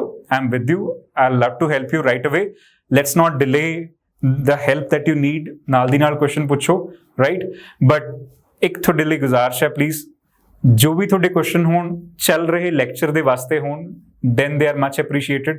ਕਿਉਂਕਿ ਜਿਹੜਾ ਬਾਕੀ ਦਾ ਕੰਮ ਹੈ ਉਹ ਤਾਂ ਆਪਾਂ, ਤੁਹਾਡੇ ਕੋਲੇ WhatsApp ਨੰਬਰ ਹੈਗਾ, ਤੁਹਾਡੇ ਕੋਲੇ ਈਮੇਲ ਆਈਡੀਜ਼ ਹੈਗੇ ਨੇ, ਤੁਸੀਂ ਉਹਦੇ ਤੇ ਕਰ ਸਕਦੇ ਹੋ. ਲੈਕਚਰ ਦੇ ਵੇਲੇ ਜਿਹੜੀ ਤੁਹਾਡੀ ਚੈਟ ਹੈ, I would request all of you ਕਿ ਉਹ ਲੈਕਚਰ ਦੇ ਨਾਲ ਹੀ ਸੰਬੰਧਿਤ ਰਹੇ, ਤਾਂ ਹੀ ਇਸ ਲੰਗਰ ਦਾ ਫਾਇਦਾ ਹੈ. ਨਹੀਂ ਤਾਂ ਜੇ ਆਪਾਂ ਇੱਧਰ ਉੱਧਰ ਭਟਕਦੇ ਰਹੇ, ਹੈ ਨਾ, ਇਹ ਵੀ ਦੇਖ ਲਿਆ ਵੀ ਮੈਕਡੋਨਲਡ ਤੇ ਆਈਸਕ੍ਰੀਮ ਮਿਲ ਰਹੀ ਹੈ, ਇਹ ਵੀ ਦੇਖ ਲਿਆ ਵੀ ਇੱਧਰ ਆਹ ਮਿਲ ਰਿਹਾ, ਤਾਂ ਫਿਰ ਜਿਹੜਾ ਲੰਗਰ ਦਾ ਆਨੰਦ ਹੈ ਨਾ, ਉਹ ਚੰਗੀ ਤਰ੍ਹਾਂ ਨਹੀਂ ਆਉਂਦਾ. ਸੋ make sure that you are focused on this lecture, ਕਿਉਂਕਿ ਆਪਣਾ ਜਿਹੜਾ ਟੀਚਾ ਹੈ that is to clear PCS examination. Okay, and ਉਹਦੇ ਲਈ ਆਪਾਂ ਸਾਰੇ ਮਿਹਨਤ ਕਰ ਰਹੇ ਹਾਂ. ਤੁਹਾਡੇ ਨਾਲ 200 ਤੋਂ ਵੱਧ ਵਿਦਿਆਰਥੀ ਜਿਹੜੇ ਨੇ ਉਹ ਆਨਲਾਈਨ ਇਹ ਲੈਕਚਰ ਆਮ ਤੌਰ ਤੇ ਸੁਣਦੇ ਆ. So you have to be very very focused, keep your discussions on that point, ਤਾਂ ਕਿ ਜਦੋਂ ਤੁਸੀਂ ਕੋਈ ਗੱਲ ਲਿਖੋ ਤਾਂ ਜਿਹੜਾ 200 ਬੰਦਾ ਉਹਨੂੰ ਵੀ ਫਾਇਦਾ ਹੋਵੇ ਉਸ ਗੱਲ ਦਾ. ਠੀਕ ਹੈ ਜੀ, ਚਲੋ ਸ਼ੁਰੂ ਕਰਦੇ ਹਾਂ ਅੱਗੇ. Gross national product. ਹੁਣ ਪਹਿਲਾਂ ਆਪਾਂ ਪੜ੍ਹਿਆ ਗ੍ਰੋਸ ਡੋਮੈਸਟਿਕ ਪ੍ਰੋਡਕਟ, ਹੁਣ ਆਪਾਂ ਗੱਲ ਕਰ ਰਹੇ ਹਾਂ ਗ੍ਰੋਸ ਨੈਸ਼ਨਲ ਪ੍ਰੋਡਕਟ ਜਾਂ GNP ਦੀ. Okay, so when we say GNP, so ਇਹਦਾ ਬੜਾ ਸਿੰਪਲ ਜਿਹਾ ਇੱਕ ਫਾਰਮੂਲਾ ਜੀ. ਫਾਰਮੂਲਾ ਕੀ ਹੈ? It is equal to GDP at market prices plus net factor income from abroad. GDP ਹੁਣ ਆਪਾਂ already ਪੜ੍ਹ ਚੁੱਕੇ ਹਾਂ, GDP at market prices. ਨਵਾਂ ਕੀ ਹੈ ਇਹਦੇ ਵਿੱਚ? net factor income from abroad. ਇਹਨੂੰ ਪੜ੍ਹਨ ਦੀ ਲੋੜ ਹੈ। ਹੁਣ ਇਹ NFIFA ਹੁੰਦਾ ਕੀ ਹੈ, ਇਸ ਚੀਜ਼ ਨੂੰ ਦੇਖਦੇ ਹਾਂ। ਸੋ NFIFA ਜੋ ਹੈ ਉਹਦੇ ਵਿੱਚ ਬੇਸਿਕ ਜੇ ਕੁਝ ਕੰਪੋਨੈਂਟਸ ਨੇ ਉਹ ਸਮਝਣ ਦੀ ਕੋਸ਼ਿਸ਼ ਕਰਦੇ ਹਾਂ। ਪਹਿਲਾ ਜੋ ਕੰਪੋਨੈਂਟ ਹੈ ਜੀ, that is trade balance. trade balance ਲਿਖ ਲਓ ਆਪਣੇ ਕੋਲ। ਸੋ trade balance ਹੁੰਦਾ ਹੈ it is equal to export minus import, export revenue minus import expenditure. So that is trade balance. India ਦੇ ਵਾਸਤੇ ਜਿਹੜਾ ਇਹ trade balance ਹੈ ਆਮ ਤੌਰ ਤੇ ਨੈਗੇਟਿਵ ਰਹਿੰਦਾ ਹੈ, ਠੀਕ ਹੈ ਜੀ। ਇਸ ਕਰਕੇ NFIFA ਦੇ ਵਿੱਚ ਇਹ ਜੋ ਹੈ ਨੈਗੇਟਿਵ ਕੰਟਰੀਬਿਊਸ਼ਨ ਵੀ ਕਰੇਗਾ। ਦੂਸਰਾ ਜਿਹੜਾ ਇੱਥੇ ਕੰਪੋਨੈਂਟ ਹੈ ਜੀ, that is remittances net. remittances net. remittance ਦਾ ਮਤਲਬ ਕੀ ਹੈ? ਹੁਣ ਜਿਹੜੇ ਕੁਝ ਆਪਣੇ NRIs ਨੇ ਜਿਹੜੇ ਬਾਹਰ ਗਏ ਹੋਏ ਆ, ਇਹ ਕੁਝ ਪੈਸੇ ਇੰਡੀਆ 'ਚ ਭੇਜਦੇ ਨੇ। ਇਸੇ ਤਰੀਕੇ ਨਾਲ ਇੰਡੀਆ ਦੇ ਵਿੱਚ ਵੀ ਕੁਝ ਫੋਰਨਰਸ ਕੰਮ ਕਰਦੇ ਨੇ ਜੋ ਆਪਣੀ ਕੰਟਰੀ ਪੈਸਾ ਭੇਜਦੇ ਨੇ, ਹੈ ਨਾ। ਹੁਣ ਇਹਦਾ ਇੱਕ ਨੈਟ ਕੱਢਣਾ ਹੈ, ਇਨਫਲੋ ਐਂਡ ਆਊਟਫਲੋ ਦਾ ਇੱਕ ਨੈਟ ਆ ਜਾਏਗਾ ਆਪਣੇ ਕੋਲ। ਓਕੇ, ਇਹ ਜੋ ਨੈਟ ਹੈ ਇੰਡੀਆ ਵਾਸਤੇ ਪੋਜ਼ਿਟਿਵ ਹੀ ਨਹੀਂ, ਦੁਨੀਆ ਦੇ ਵਿੱਚ ਸਭ ਤੋਂ ਜ਼ਿਆਦਾ ਹੈ। ਚਾਈਨਾ ਨੰਬਰ 2 ਤੇ ਆਉਂਦਾ ਹੈ। So we get the highest amount of remittances in the world. So ਇਹ ਇੰਡੀਆ ਵਾਸਤੇ ਹਾਈਲੀ ਪੋਜ਼ਿਟਿਵ ਹੈ। ਟ੍ਰੇਡ ਬੈਲੈਂਸ ਇੰਡੀਆ ਵਾਸਤੇ ਨੈਗੇਟਿਵ, ਠੀਕ ਹੈ ਜੀ। ਤੀਸਰਾ ਹੈ ਜੀ interest net. Interest net, interest net ਦਾ ਜਿਹੜਾ ਕੰਸਰਨ ਹੈ that is with respect to the loans. ਹੁਣ ਇੰਡੀਆ ਨੇ ਬਹੁਤ ਸਾਰੀਆਂ ਕੰਟਰੀ ਤੋਂ ਲੋਨ ਲਿਆ ਹੋਇਆ ਹੈ, ਬਹੁਤ ਸਾਰੀਆਂ ਕੰਟਰੀਜ਼ ਨੂੰ ਲੋਨ ਇੰਡੀਆ ਦਿੰਦਾ ਹੈ। ਅੱਜ ਦੀ ਡੇਟ ਦੇ ਵਿੱਚ ਇੰਡੀਆ ਜੋ ਹੈ ਉਹਦੇ ਲਈ ਇੰਟਰਸਟ ਹੁਣ ਪੋਜ਼ਿਟਿਵ ਹੈ। ਪਹਿਲਾਂ ਇਹ ਨੈਗੇਟਿਵ ਆਉਂਦਾ ਹੁੰਦਾ ਸੀ, now it has turned positive. Why? Because India is trying to create an image for itself in the global economy. So we give more loans to other countries as compared to getting loans from them. That's why in terms of this interest at NFIFA level, we have become positive. Okay, note this down. This has just happened in last 1 to 2 years, to be noted. Fourth जो aspect है जी ਇਹਦੇ ਵਿੱਚ, that is foreign aid. So this can also come in. So ਆਮ ਤੌਰ ਤੇ India is a recipient of foreign aid, ਜਿਵੇਂ world bank ਤੋਂ ਜਾਂ United nations ਤੋਂ foreign aid ਆਉਂਦੀ ਹੈ। ਇਸ ਤਰੀਕੇ ਨਾਲ ਜੇ ਇੰਡੀਆ 'ਚ ਵੀ ਕੁਝ ਆਰਗੇਨਾਈਜੇਸ਼ਨਸ ਹੋਣ ਜਿਹੜੀਆਂ ਇਹ foreign aid ਦੇਣ, ਤਾਂ ਉਹ ਆਪਣੇ ਕੋਲ ਜ਼ਿਆਦਾ ਨਹੀਂ ਹੈਗੀਆਂ, ਆਪਾਂ recipient level ਤੇ ਜ਼ਿਆਦਾ ਹੈ। So this is also again positive for India. This is positive for India. ਪਰ ਜਿਹੜਾ ਇਹ trade balance ਹੈ ਨਾ, ਇਹ ਬਹੁਤ ਜ਼ਿਆਦਾ ਨੈਗੇਟਿਵ ਹੈ। ਔਰ ਬਾਕੀ ਜਿਹੜੇ 3 ਚੀਜ਼ਾਂ ਨੇ NFIFA ਦਾ ਪਾਰਟ ਹੈ, ਉਹ despite being positive are not able to cut off this negative. So ਜੋ net ਦੇ ਵਿੱਚ NFIFA ਆਉਂਦਾ ਆਪਣੇ ਕੋਲੇ, that becomes a negative quantity for India. Clear ਹੋ ਗਿਆ? net factor income from abroad. So 4 ਚੀਜ਼ਾਂ ਇਹਦੇ ਵਿੱਚ। ਪਹਿਲਾ ਹੈ trade balance, ਟੈਕਨੀਕਲ ਦੇ ਲੈਂਗੁਏਜ ਦੇ ਵਿੱਚ ਵੀ ਮੈਂ ਲਿਖਿਆ ਹੋਇਆ, ਤੁਸੀਂ ਚਾਹੋ ਤਾਂ ਉੱਥੋਂ ਪੜ੍ਹ ਸਕਦੇ ਹੋ। ਪਰ ਜਿਹੜੀਆਂ ਬੇਸਿਕ ਜੋ ਤੁਹਾਨੂੰ ਪ੍ਰੀਲਿਮਸ ਦੇ ਵਿੱਚ ਕੁਐਸਚਨ ਆਊਗਾ ਉਹ ਇਹਨਾਂ 4 ਚੀਜ਼ਾਂ ਨੂੰ ਪੁੱਛਣਗੇ। Okay, so trade balance is there, then remittances net, then interest net, and fourth is foreign aid. These 4 are the basic determinants of net factor income from abroad. ਜਿਹੜੀ ਇੰਡੀਆ ਨੂੰ ਬਾਹਰੋਂ ਕੋਈ ਇਨਕਮ ਹੋ ਸਕਦੀ ਹੈ ਉਹਦਾ ਨੈਟ, ਕਿਉਂਕਿ ਜਿਹੜੇ ਲੋਕ ਇੰਡੀਆ 'ਚ ਰਹਿ ਰਹੇ ਨੇ ਜਾਂ ਕੰਪਨੀਜ਼ ਇੰਡੀਆ 'ਚ ਕੰਮ ਕਰ ਰਹੀਆਂ, ਉਹ ਬਾਹਰਲਿਆਂ ਵਾਸਤੇ ਇਨਕਮ ਜਨਰੇਟ ਵੀ ਕਰ ਰਹੀਆਂ। ਸੋ there is incoming and outgoing, ਦੋਨੇ ਚੀਜ਼ਾਂ ਹੈਗੀਆਂ, ਰਾਈਟ। ਸੋ ਇਸ ਤਰੀਕੇ ਨਾਲ ਇਹਦੇ ਕੰਪੋਨੈਂਟ ਨੇ। NFIFA ਦੀ ਜਿਹੜੀ ਨੈਟ ਵੈਲਿਊ ਆਉਂਦੀ ਹੈ ਉਹ ਨੈਗੇਟਿਵ ਹੈ, ਬਿਕੋਜ਼ ਇੰਡੀਆ ਦਾ ਜਿਹੜਾ ਟ੍ਰੇਡ ਬੈਲੈਂਸ ਹੈ that is negative. Okay, and we have to focus therefore on this trade balance improvement to get an NFIFA positive. ਹੁਣ ਫਾਰਮੂਲਾ ਤੇ ਵਾਪਸ ਚੱਲਦੇ ਹਾਂ। We said that your GNP is equal to GDP minus NFIFA. plus NFIFA, plus net factor income from abroad. ਪਰ ਆਪਾਂ ਹੁਣ ਦੇਖਿਆ ਵੀ NFIFA ਤਾਂ ਐਕਚੁਅਲ ਵਿੱਚ ਨੈਗੇਟਿਵ ਹੈ, ਰਾਈਟ। ਸੋ ਬਿਕੋਜ਼ ਇਹ ਐਕਚੁਅਲ ਦੇ ਵਿੱਚ ਨੈਗੇਟਿਵ ਹੈ, ਤਾਂ ਇਹ ਹੋ ਕੀ ਗਿਆ ਐਕਚੁਅਲੀ ਆਪਣੇ ਲਈ? So it becomes your GDP minus NFIFA, formula he change ਹੋ ਗਿਆ ਆਪਣੇ ਲਈ। ਸੋ for India essentially your GDP is going to be less or more than GNP. ਕਰਤਾ ਪਰੇ ਸੀ that GNP is equal to GDP plus NFIFA. But what happened ultimately? NFIFA being negative, now it became GNP is equal to GDP minus NFIFA. So essentially, your GDP is going to be more than your GNP. Your gross domestic product will be more than your gross national product. Okay जी, so that is the concern here. हुण GNP तक आप पहुंच गए हैं। Now from GNP I am going to NNP। कुछ additional information भी है, जो पढ़ना चाहे पढ़ सकता है। Now this GNP to NNP, हुण दसो जी कौन दसेगा भी ਇਹਦੇ ਚ फर्क की हुंदा है GNP to NNP? If you want to go from gross national product to net national product, what is the basic difference? National product ਤਾਂ national product ही है, gross ਤੋਂ net गए ਤਾਂ ਕੀ minus करना पऊगा जी? Depreciation, right? So formula ਤੁਹਾਡੇ ਕੋਲੇ ਪਿਆ NNP is equal to GNP minus depreciation allowance या consumption of fixed capital ਜਿਹੜਾ ਫਰਕ ਪਿਆ ਸੀ।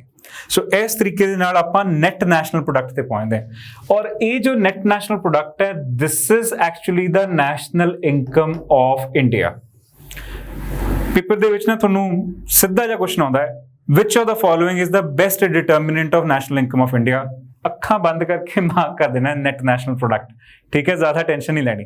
NNP, ਔਰ ਜੇ ਇਹਨੂੰ ਤੁਸੀਂ ਹੋਰ ਡਿਟੇਲ ਦੇ ਵਿੱਚ ਦੇਖਣਾ ਚਾਹੋ ਤਾਂ that is NNP at factor cost at constant prices। ਪਹਿਲਾਂ ਆਪਾਂ ਇਸ ਤਰੀਕੇ ਨਾਲ ਲਿਖਦੇ ਹੁੰਦੇ ਸੀ NNP at factor cost at constant prices, ਪਰ 2015 ਤੋਂ ਹੁਣ ਜਿਹੜਾ ਕ੍ਰਾਈਟੇਰੀਆ ਆਪਾਂ ਚੇਂਜ ਕੀਤਾ, now it is NNP at market price। ਹੁਣ ਫੈਕਟਰ ਕਾਸਟ ਨਹੀਂ ਲੈਂਦੇ, ਮਾਰਕੀਟ ਪ੍ਰਾਈਸ ਹੈ। ਹੁਣ ਇਹ ਮੈਂ ਕੀ ਕਹੀ ਜਾਂਦਾ, ਕਾਸਟ ਐਂਡ ਪ੍ਰਾਈਸ, ਇਹ ਸਭ ਕੀ ਹੈ, ਇਹ ਅਗਲੀ ਸਲਾਈਡ 'ਚ ਆਪਾਂ ਦੇਖਣਾ, ਡੋਂਟ ਵਰੀ, ਠੀਕ ਹੈ।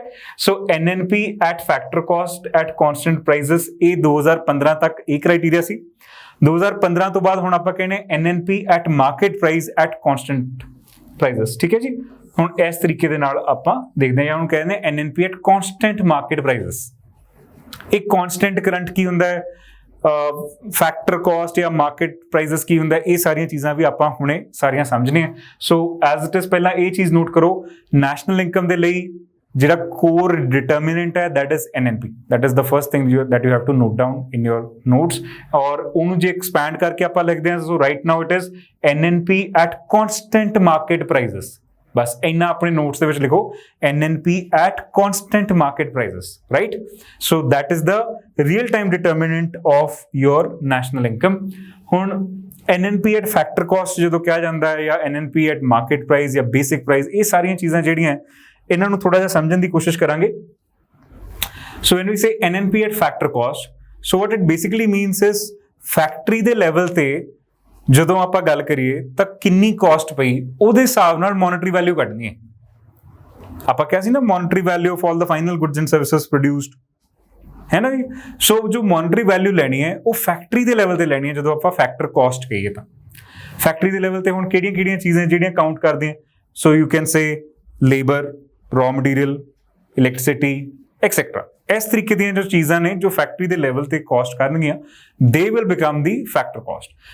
Definitely, factor cost will also include a little bit of profit, which is essential for a company to survive. Okay, then so this is the factor cost. Now, when you say NNP refers to the market value of output, whereas NNP at factor cost is the total of the income payment made to the factors of production। ਹੁਣ factors of production ਉਹੀ ਹੈ ਨਾ, ਜਿਹੜੇ labour ਕੰਮ ਕਰਦੀ ਹੈ, ਜੋ raw material ਲੈ ਕੇ ਆਇਆ, ਜੋ ਇਲੈਕਟ੍ਰਿਸਿਟੀ ਹੈ ਜਾਂ ਵਾਟਰ ਡਿਪਾਰਟਮੈਂਟ ਹੈ, ਇਹ ਸਾਰੇ ਫੈਕਟਰਸ ਆਫ ਪ੍ਰੋਡਕਸ਼ਨ ਨੇ। So these are the income payments made to them, so that's why the factor cost, this is the technical definition of it। okay, factor cost is the total of the income payments made to factors of production। ਸਮਝਣ ਵਾਲੀ ਗੱਲ ਹੈ, ਮੇਰੇ ਕੋਲੇ let's say labour ਲੱਗੀ ਹੈ ਤਾਂ ਮੈਂ ਉਹਨੂੰ ਕਿੰਨੇ ਪੈਸੇ ਦੇਵਾਂਗਾ, ਜੇ ਬਿਜਲੀ ਦਾ ਬਿੱਲ ਆਇਆ ਤਾਂ ਕਿੰਨੇ ਦੇਵਾਂਗਾ, ਇਹ ਰॉ ਮਟੀਰੀਅਲ ਮੈਂ ਕਿਸ ਤੋਂ ਖਰੀਦਾਂਗਾ ਉਹਨੂੰ ਕਿੰਨੇ ਪੈਸੇ ਦੇਵਾਂਗਾ, ਇਹ ਸਾਰੇ ਐਡ ਕਰਕੇ ਜੋ ਕਾਸਟ ਆਏਗੀ, that is factor cost। okay, thus from money value of NNP at market price, we deducted the amount of indirect taxes and add the subsidies to arrive at the net national income at factor cost। ਹੁਣ ਜਦੋਂ ਤੁਸੀਂ payments ਕੀਤੀਆਂ ਤਾਂ ਉਹਦੇ ਵਿੱਚ subsidies ਵੀ factor ਇਨ ਕਰਨਗੀਆਂ, ਉਹਦੇ ਵਿੱਚ ਇਨਡਾਇਰੈਕਟ ਟੈਕਸਸ ਵੀ ਫੈਕਟਰ ਇਨ ਕਰਨਗੇ। ਫੈਕਟਰੀ ਦੇ ਲੈਵਲ ਤੇ ਵੀ ਕੁਝ ਟੈਕਸਸ ਲੱਗਣੇ ਨੇ, ਔਰ ਫੈਕਟਰੀ ਤੋਂ ਬਾਹਰ ਜਾ ਕੇ ਵੀ ਕੁਝ ਟੈਕਸਸ ਲੱਗਣੇ ਨੇ। ਤੁਸੀਂ ਦੇਖੋ, ਜਦੋਂ ਆਪਾਂ ਫੈਕਟਰੀ ਦੇ ਵਿੱਚ ਖੜੇ ਹਾਂ ਔਰ ਕੋਈ ਚੀਜ਼ ਬਣਾ ਰਹੇ ਹਾਂ, ਤਾਂ ਉਸ ਚੀਜ਼ ਨੂੰ ਬਣਾਉਣ ਦੀ ਇੱਕ ਕਾਸਟ ਹੈ, ਜਿਹਨੂੰ ਆਪਾਂ ਕਹਿੰਦਾ ਜੀ ਫੈਕਟਰ ਕਾਸਟ। ਠੀਕ ਹੋ ਗਿਆ। ਪਲੱਸ ਉਸ ਚੀਜ਼ ਨੂੰ ਬਣਾਉਣ ਦੇ ਟਾਈਮ ਤੇ ਜਿਹੜੀ ਮੈਂ ਮਸ਼ੀਨਰੀ ਖਰੀਦ ਕੇ ਲੈ ਕੇ ਆਇਆ, ਉਸ ਮਸ਼ੀਨਰੀ ਦੇ ਉੱਤੇ ਮੈਂ ਕੋਈ ਟੈਕਸ ਦੇ ਕੇ ਆਇਆ ਹੋਊਗਾ। ਇਸੇ ਤਰੀਕੇ ਜੋ ਲੈਂਡ ਜਿਹਦੇ ਉੱਪਰ ਉਹ ਬਣਾ ਰਿਹਾ ਹੈ, ਜੇ ਉਹ ਮੇਰੀ ਲੈਂਡ ਹੈ ਤਾਂ ਉਹ ਲੈਂਡ ਖਰੀਦਣ ਵੇਲੇ ਮੈਂ ਕੋਈ ਟੈਕਸ ਦਿੱਤਾ ਹੋਏਗਾ, ਸਟੈਂਪ ਡਿਊਟੀ ਕਹਿ ਦਿੰਦੇ ਆਪਾਂ। ਇਹ ਸਾਰੇ ਜਿਹੜੇ ਟੈਕਸਸ ਨੇ they are called production Texas. ਬੜੇ ਧਿਆਨ ਨਾਲ ਸਮਝਣਾ, they are called production Texas. ਠੀਕ ਹੈ ਜੀ। ਇਸੇ ਤਰੀਕੇ ਦੇ ਨਾਲ ਜੇ ਲੈਟਸ ਸੇ ਗਵਰਨਮੈਂਟ ਦੇ ਵੱਲੋਂ ਮੈਨੂੰ ਕੋਈ ਸਬਸਿਡੀ ਮਿਲਦੀ ਹੈ ਉਹ ਚੀਜ਼ ਬਣਾਉਣ ਦੇ ਲਈ ਜੋ ਮੈਂ ਉਸ ਫੈਕਟਰੀ ਦੇ ਵਿੱਚ ਬਣਾ ਰਿਹਾ, so then it becomes minus production subsidies, ਕਿਉਂਕਿ ਉਹ ਸਰਕਾਰ ਨੇ ਦਿੱਤੀਆਂ ਨਾ। ਹੁਣ ਇਹ ਤਿੰਨੇ ਚੀਜ਼ਾਂ ਜਿਹੜੀਆਂ ਜੇ ਮੈਂ ਐਡ ਕਰ ਦੂੰਗਾ, ਫੈਕਟਰ ਕਾਸਟ ਆਪਣੇ ਕੋਲ ਪਹਿਲਾਂ ਹੀ ਆ ਗਈ ਜੋ ਪੇਮੈਂਟਸ ਦਿੱਤੀਆਂ, ਇਹਨਾਂ ਤਿੰਨਾਂ ਨੂੰ ਐਡ ਕਰ ਦੂੰਗਾ, wear I am reaching is basic price. Okay, this is called basic price. ਇੱਥੇ ਤੱਕ ਸਮਝ ਆ ਗਿਆ। ਹੁਣ ਬੇਸਿਕ ਪ੍ਰਾਈਸ ਦੇ ਵਿੱਚ if I similarly add product taxes, product tax ਕੀ ਹੁੰਦਾ, ਲੈਟਸ ਸੇ ਮੈਂ ਇਹ ਪੈਨ ਖਰੀਦਣ ਗਿਆ, ਹੁਣ ਇਹ pen as a single product ਦੇ ਉੱਪਰ ਜੋ ਟੈਕਸ ਲੱਗਿਆ ਜਿਹਨੂੰ ਤੁਸੀਂ GST ਕਹਿੰਦੇ ਹੋ ਅੱਜ ਦੀ ਡੇਟ 'ਚ, that product tax will be added to this basic price. So product taxes minus product subsidies. ਜੇ ਇਸ ਪੈਨ ਨੂੰ ਖਰੀਦਣ ਵਾਸਤੇ ਸਰਕਾਰ ਮੈਨੂੰ ਕੋਈ ਸਬਸਿਡੀ ਦਿੰਦੀ ਹੈ ਡਾਇਰੈਕਟਲੀ, ਜਿਵੇਂ ਤੁਹਾਨੂੰ LPG ਸਿਲੰਡਰ ਖਰੀਦਦੇ ਹੋ ਤਾਂ ਸਬਸਿਡੀ ਜੋ ਅਕਾਊਂਟ 'ਚ ਆਉਂਦੀ ਸੀ, ਹੈ ਨਾ, ਸੋ ਦੈਟ ਇਜ਼ ਪ੍ਰੋਡਕਟ ਸਬਸਿਡੀ। ਅੱਜ ਕੱਲ੍ਹ ਤਾਂ ਮੈਨੂੰ ਪਤਾ ਕਰੋਨਾ ਤੋਂ ਬਾਅਦ ਆ ਨਹੀਂ ਰਹੀ ਕਿਉਂਕਿ ਉਹਨਾਂ ਨੇ ਰੇਟ ਹੀ ਬਰਾਬਰ ਕਰਤੇ।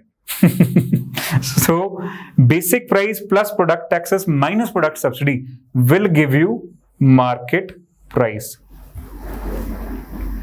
मैं दोबारा रिपीट कर रहा हूं, सारा जो स्ट्रक्चर है हुण तक चले, ध्यान नाल समझना। पहला आपां फैक्ट्री च खड़े, ठीक है जी, फैक्ट्री च खड़े सी, फैक्टर कॉस्ट की गल हो रही सी कि अलग अलग चीज़ां जो आपां नूं चाहीदियां, लैट्स से पेन बनाउण वास्ते प्लास्टिक चाहिदा है, कोई टैक्नोलॉजी चाहिए है, कोई लेबर चाहिए है, एनर्जी चाहिए है, इलैक्ट्रिसिटी एक्सैक्ट्रा, मशीनरी चाहिए है, वो सारिया चीज़ां जो खरीदण वास्ते जो मैं पेमेंट की, that is called factor cost plus a little bit of profit, because ये सारे बंदियां नूं जदों मैं पेमेंट्स कर रहा सी थोड़ा प्रॉफिट तो उन्होंने वो भी कमाई रहे होणगे मेरे तो, है ना, इस करके थोड़ा जिहा प्रॉफिट भी इहदा पार्ट बन जांदा है। Then plus production taxes minus production subsidies, ये दो चीज़ां जदों मैं कीतियां, then where I am reaching is basic price. रट्टा मार लेना बिल्कुल टका के, ठीक है जी। देन ये जिहड़ा बेसिक प्राइस है, this is working at the level of wholesale. Wholesale dealer जो चीज़ लेके आएगा ना फैक्ट्री तो, या फैक्ट्री आउटलैट तो जो तुसीं समान लेके आओगे उदों जिहड़ा प्राइस हुंदा घट हुंदा, क्यों? क्योंकि बेसिक प्राइस ते गल हो रही है। हुण जदों वो चीज़ मार्केट च आउणी है, एक एक करके आउणी है, सो वो जिहड़ियां चीज़ां आउणियां मार्केट दे विच, so it is basic price plus product taxes minus product subsidies, if any. जरूरी नहीं ना हर प्रोडक्ट ते सब्सिडी है, सो ਇਹਦੇ ਤੋਂ जो प्राइस आएगा that is called now market price. I hope this is very clear. कोई डाउट है तो प्लीज चैट ਦੇ ਵਿੱਚ ਹੁਣੇ ਪੁੱਛੋ, ठीक है। सो इस तरीके ਦੇ ਨਾਲ ਆਪਣੇ ਕੋਲੇ ਆਇਆ ਜੀ NNP at factor cost is equal to NNP at market price minus indirect taxes plus subsidies। सो ਇਸੇ ਫਾਰਮੂਲੇ ਤੋਂ ਉਹ ਇਹ ਫਾਰਮੂਲਾ ਜਿਹੜਾ ਹੈ ਉਹ ਡਰਾਈਵ ਕਰ ਰਹੇ ਨੇ। ਜੇ ਤੁਹਾਨੂੰ ਇਹ ਮੈਥਮੈਟਿਕਸ ਨਹੀਂ ਇੰਟਰਸਟਿੰਗ ਲੱਗਦਾ, ਮੁਸ਼ਕਿਲ ਲੱਗਦਾ ਹੈ, ਇੰਨਾ ਹੀ ਰੱਟਾ ਮਾਰ ਲਓ, ਬਹੁਤ ਹੈ। NNP at factor cost is equal to NNP at market price minus interest minus indirect taxes plus subsidies, ਇੰਨਾ ਹੀ ਕੰਮ ਕਰ ਲਓ ਫਿਰ, ठीक है जी। सो पर रट्टा मारना बहुत जरूरी है क्योंकि PCS ਦੇ ਵਿੱਚੋਂ ਕਈ ਵਾਰ ਬੜਾ ਡਾਇਰੈਕਟ ਕੁਐਸਚਨ ਪੁੱਛ ਲੈਂਦੇ ਨੇ, ਪੁੱਛਿਆ ਵੀ ਹੈ ਉਹਨਾਂ ਨੇ, ਹੈ ਨਾ। ਸੋ ਬੀ ਵੈਰੀ ਕੇਅਰਫੁਲ। ਓਕੇ, ਜੇ ਲੋੜ ਹੈ ਤਾਂ ਮੈਂ ਇੱਕ ਵਾਰ ਫੇਰ ਸਮਝਾ ਸਕਦਾ, ਠੀਕ ਹੈ। ਐਂਡ ਆਈ ਥਿੰਕ ਮੈਨੂੰ ਕਰ ਹੀ ਦੇਣਾ ਚਾਹੀਦਾ ਕਿਉਂਕਿ ਮੈਂ ਚੈਟ 'ਚ ਤੁਹਾਡੇ ਨਾਲ ਬਣਿਆ ਤਾਂ ਮੈਨੂੰ ਦੇਖੀ ਜਾਣਾ ਕਿਸੇ ਨਾ ਕਿਤੇ ਕਿ ਹਾਂ ਸਰ ਇੱਕ ਵਾਰੀ ਫੇਰ ਦੱਸ ਹੀ ਦਿਓ। ਓਕੇ, ਸੋ ਮੈਂ ਥੋੜਾ ਜਿਹਾ ਕਲੀਨਲੀ ਤੁਹਾਨੂੰ ਦੱਸਦਾ, ਫਿਰ ਦੁਬਾਰਾ ਤੋਂ ਦੇਖੋ ਜ਼ਰਾ। Let's say here we are at factory, then it is wholesale, then it is market। ਤਾਂ ਤਿੰਨ levels ਨੇ ਜਿਹਦੇ through ਚੀਜ਼ਾਂ ਨਿਕਲਦੀਆਂ, ਔਰ ਤਿੰਨੇ level ਤੇ ਅਲੱਗ-ਅਲੱਗ prices ਜਿਹੜੇ ਨੇ ਉਹ functionality ਕਰ ਰਹੇ ਨੇ। ਸੋ ਸਮਾਨ ਬਣਾਉਣ ਦੇ ਵੇਲੇ ਜਿਹੜੀਆਂ ਆਪਣੇ ਜੋ ਵੀ cost ਆਏ ਉਹਨਾਂ ਦੇ basis ਤੇ ਇੱਕ factor cost ਆਉਂਦੀ ਹੈ। We said raw material, technology, labor, etc. etc. Factor cost ਦੇ ਵਿੱਚ ਆਪਾਂ ਐਡ ਕੀਤਾ ਜੀ production taxes, ਇਹ ਵੀ GST ਹੋਈ ਹੈ, nothing different. It is also in the form of GST itself, but it is production tax. Production tax ਕਿਹੜੀ ਗੱਲ ਨੂੰ ਕਹਿੰਦੇ ਆ? Let's say ਕੋਈ ਮਸ਼ੀਨਰੀ ਤੁਸੀਂ ਖਰੀਦੀ, ਉਸ ਮਸ਼ੀਨਰੀ ਤੇ ਜੋ ਤੁਸੀਂ ਟੈਕਸ ਦੇ ਕੇ ਆਏ, that is production tax. Then production subsidies, so maybe government ਨੇ ਤੁਹਾਨੂੰ ਉਸ ਮਸ਼ੀਨਰੀ ਨੂੰ ਖਰੀਦਣ ਵਾਸਤੇ ਕੋਈ ਸਬਸਿਡੀ ਦੇਤੀ, so that is then production subsidy. So ਇਸ ਤਰੀਕੇ ਨਾਲ ਉਹ ਵੀ ਆ ਜਾਂਦੇ ਨੇ। so minus production subsidy, so that then becomes your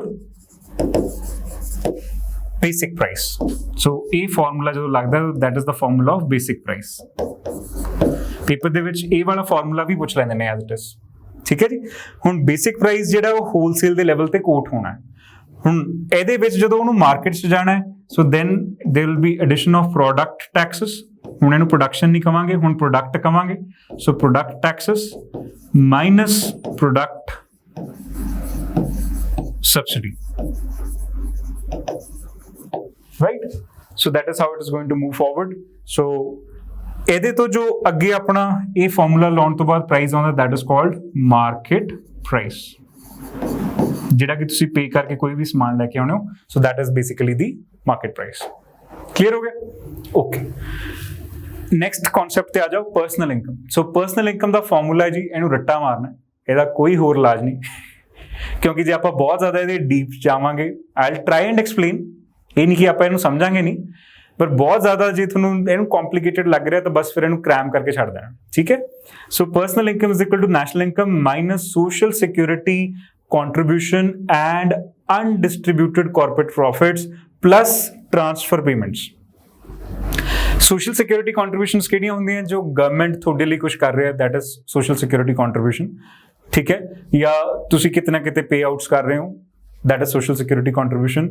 Transfer payments ਹੈ ਜਿਵੇਂ ਕਿ ਸਬਸਿਡੀ ਹੈ ਜੀ, ਪੈਨਸ਼ਨ ਹੈ, so these are transfer payments ਜਿਹਦੇ ਬਦਲੇ 'ਚ ਤੁਹਾਡੇ ਤੋਂ ਕੋਈ ਵੀ ਗੁੱਡਸ ਜਾਂ ਸਰਵਿਸਿਜ਼ ਦੀ ਐਕਸਪੈਕਟੇਸ਼ਨ ਨਹੀਂ ਰੱਖੀ ਜਾਂਦੀ, that is basically called transfer payment. Okay, moving on. Per capita income. So per capita income, very simple, it is national income, ਰਾਸ਼ਟਰੀ ਆਮਦਨ divided by population, right? ਇਹਦੇ ਸਾਰਿਆਂ ਦੇ ਟ੍ਰੈਂਡਸ ਆਪਾਂ ਦੇਖਾਂਗੇ ਵੀ ਇੰਡੀਆ 'ਚ ਪਰ ਕੈਪੀਟਾ ਇਨਕਮ ਕਿੰਨੀ ਹੈ, ਪੰਜਾਬ 'ਚ ਕਿੰਨੀ ਹੈ, ਸਾਰਾ ਡੇਟਾ ਹੈਗਾ, ਉਹ ਸਾਰਾ ਡੇਟਾ ਵੀ ਆਪਾਂ ਲੈਣਾ ਸ਼ੁਰੂ ਕਰਾਂਗੇ as once we read the basic concepts related to national income, ਕਿਉਂਕਿ 90% of the time your questions will be on the concept and not the trend in this particular chapter as has been seen in last 20 years. 10% of the time your question can be what is the per capita income right now. 10% of the time. ठीक है ना? So don't worry, we'll prepare you for both. Okay. ਅੱਗੇ ਆ ਜਾਈਏ cost and prices of national income. ਇਹ ਸਭ ਕੀ ਹੁੰਦਾ? ਹੁਣ ਆਪਾਂ cost ਤਾਂ ਪੜ੍ਹ ਹੀ ਲਈਆਂ ਸਾਰੀਆਂ, factor cost, yes, then we studied the basic price and then the market price. I hope that is very clear. ਹੁਣ ਉਹਦਾ ਜਿਹੜੀ ਡਿਟੇਲਿੰਗ ਹੈ ਉਹ ਸਾਰੀ ਇੱਥੇ ਪਈ ਹੈ, ਠੀਕ ਹੈ, ਤੁਸੀਂ ਪੜ੍ਹ ਸਕਦੇ ਹੋ ਆਪਣੇ ਲੈਵਲ ਤੇ। ਸੋ cost ਹੈ ਕੀ? So it is the income of an economy, that is the value of its total produced goods and services which may be calculated either at factor cost or at market cost.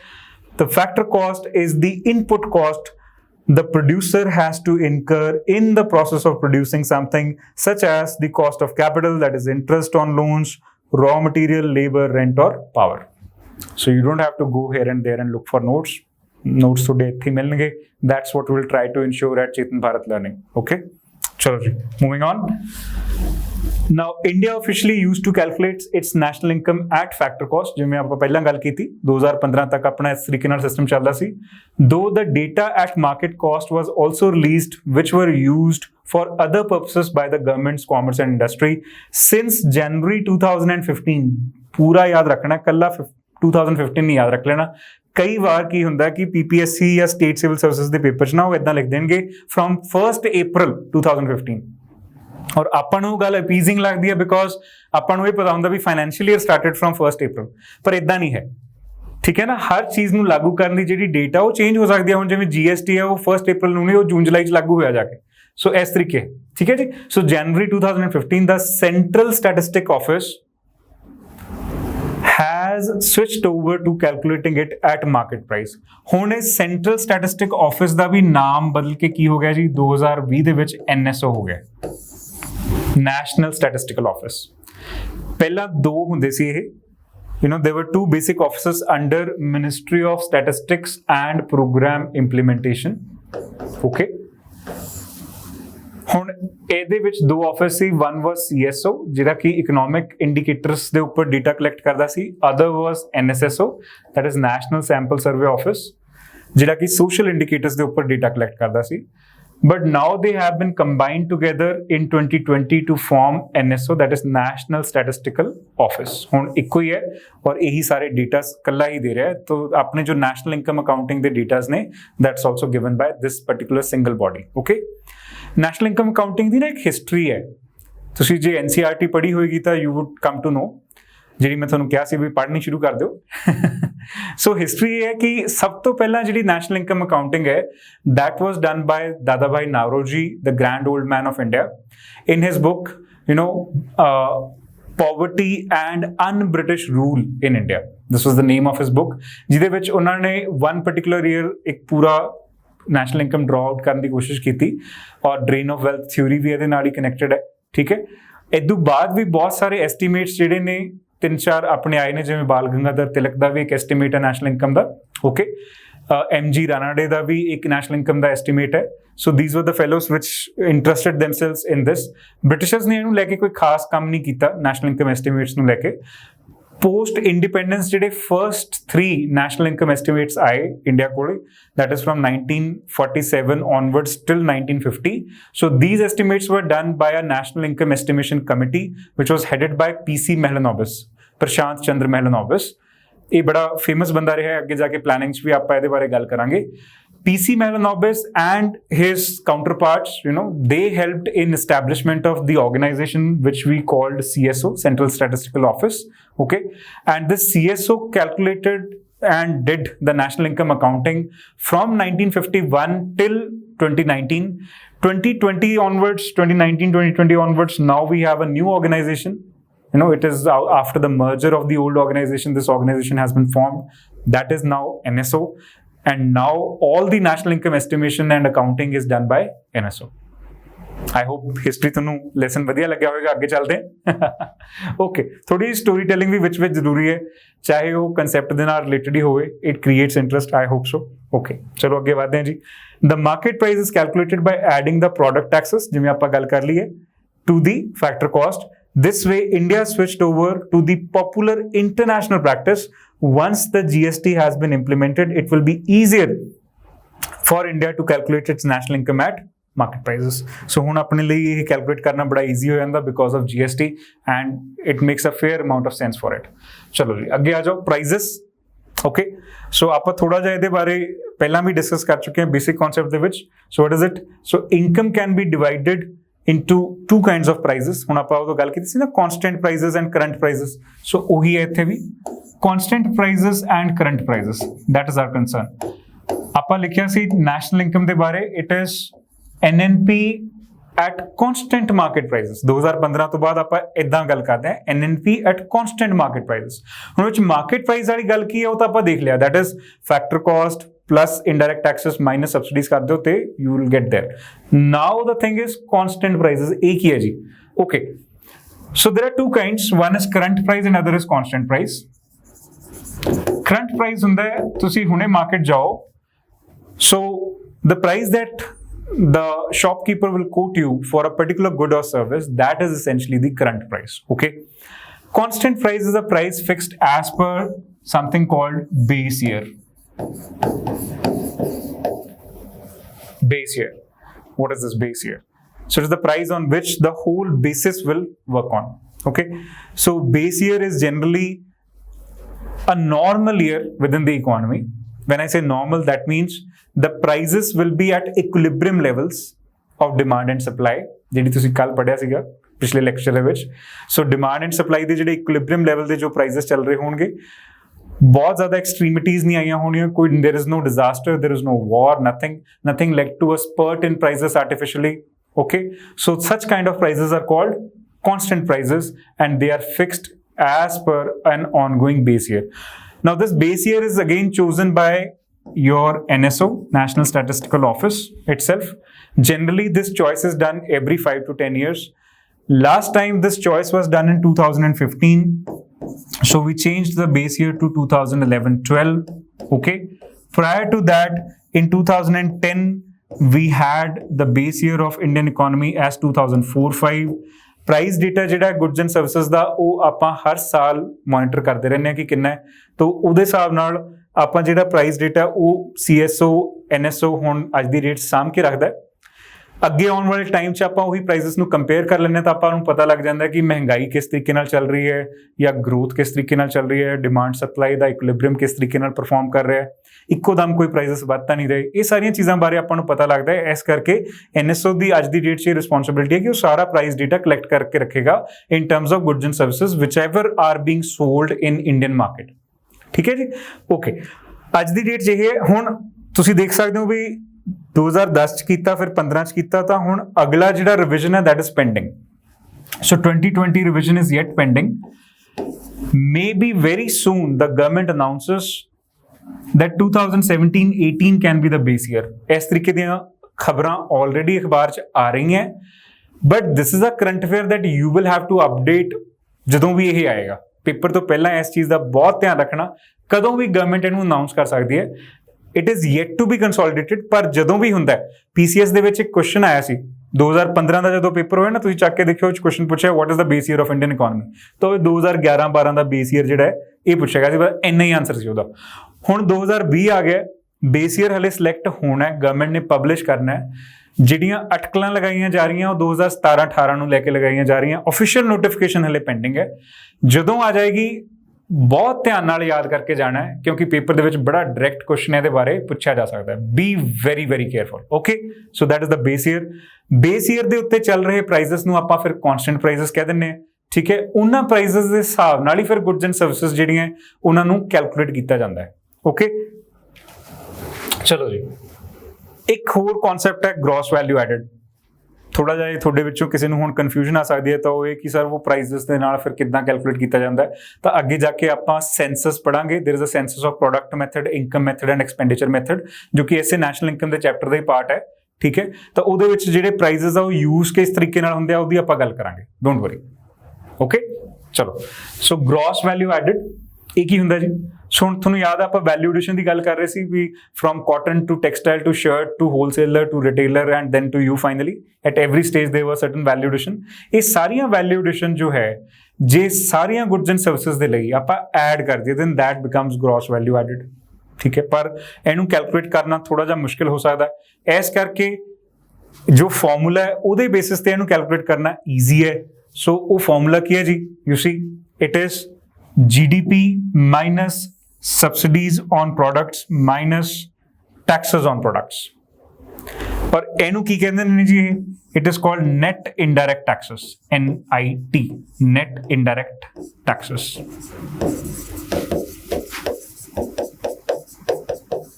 See, this particular formula na, it is the relationship between GVA and GDP। It is not the definition of GVA। Definition of GVA है total output minus intermediate cost, ਜਿਵੇਂ ਕਿ ਤੁਸੀਂ ਉੱਪਰ ਦੇਖਿਆ ਹੋਵੇਗਾ। So it is equal to total output, ਜੋ ਵੀ country ਦੇ ਵਿੱਚ total production ਹੋਈ ਹੈ, minus intermediate cost। Intermediate cost, ਠੀਕ ਹੈ, ਸਕ੍ਰਿਬਲ ਕਰ ਲਓ ਨਾਲ ਹੀ ਨੋਟਸ ਦੇ ਉੱਪਰ। Let's say ਇਹਦਾ ਕੀ ਮਤਲਬ? 100 ਰੁਪਏ ਦਾ ਜੀ ਇਹ ਪੈਨ ਬਣ ਕੇ ਤਿਆਰ ਹੋਇਆ, ਦੈਟ ਇਜ਼ ਟੋਟਲ ਆਊਟਪੁੱਟ। ਇਹਨੂੰ ਬਣਾਉਣ ਦੇ ਵਿੱਚ 70 ਰੁਪਏ ਖਰਚ ਹੋ ਗਏ, that is the intermediate cost. ਹੁਣ GVA ਕੀ ਹੋਈ? ਚੈਟ 'ਚ ਲਿਖ ਕੇ ਦੱਸੋ ਜਰਾ। 100 minus 70, 30, ਠੀਕ ਗੱਲ। So that is the GVA। So it is total output minus intermediate cost, that is GVA। That is the definition of GVA। Now its relationship with GDP is calculate ਕਰਨ ਵਾਸਤੇ ਆਪਾਂ ਨੂੰ ਇਹ ਰਿਲੇਸ਼ਨਸ਼ਿਪ ਯੂਜ਼ ਕਰਨਾ ਪੈਂਦਾ ਹੈ। ਹੁਣ ਦੇਖੋ ਨਾ, ਤੁਸੀਂ ਜੋ ਹੋ that is your definition and your relationship with somebody, ਉਹ ਤੁਹਾਡੀ ਡੈਫੀਨੇਸ਼ਨ ਤਾਂ ਨਹੀਂ ਹੈ, ਉਹ ਸਿਰਫ ਰਿਲੇਸ਼ਨਸ਼ਿਪ ਹੈ। Okay, so GVA is equal to GDP minus net indirect taxes. ਉਹ ਨੈਟ ਇਨਡਾਇਰੈਕਟ ਟੈਕਸ ਦੇਖਦੇ ਕਿਵੇਂ? Subsidies on products minus tax on product, ਇਸ ਤਰੀਕੇ ਨਾਲ ਕਰ ਲੈਂਦੇ ਨੇ। ਠੀਕ ਹੈ ਜੀ, so it is GDP minus net indirect taxes. ਇਹ ਬੇਸਿਕ ਫਾਰਮੂਲਾ ਹੈ। ਓਕੇ, ਹਾਊਐਵਰ ਹੁਣ ਇਹਦੇ ਵਿੱਚ ਜੋ ਕਰੰਟ ਅਪਡੇਟ ਹੈ that is in February 2020, the NSO has pegged year-on-year GVA growth rates in the first 3 quarters at 5.4, 4.8 and 4.5% respectively।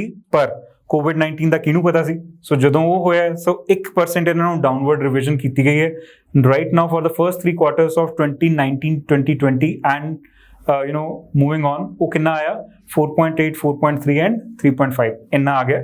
So it has been downwardly revised। So for this particular GVA growth estimates for 2019-2020 have been put down by 1% to 3.9% as compared to what we earlier projected would be 4.9%. ठीक है जी, ये figures ਜਿਹੜੀਆਂ ਕਈ ਵਾਰੀ PCS ਦੇ paper ਦੇ ਵਿੱਚ ਪੁੱਛੀਆਂ ਜਾ ਸਕਦੀਆਂ, UPSC ਚ ਇੰਨਾ ਜ਼ਿਆਦਾ ਡਿਟੇਲ ਚੋਂ ਨਹੀਂ ਜਾਂਦੇ, ਉੱਥੇ ਕਨਸੈਪਚੁਅਲ ਰਹਿੰਦੇ ਆ, PCS ਚ ਕਈ ਵਾਰੀ ਡਿਟੇਲ ਐਕਸਟਰਾ ਪੁੱਛੀ ਜਾਂਦੀ ਹੈ।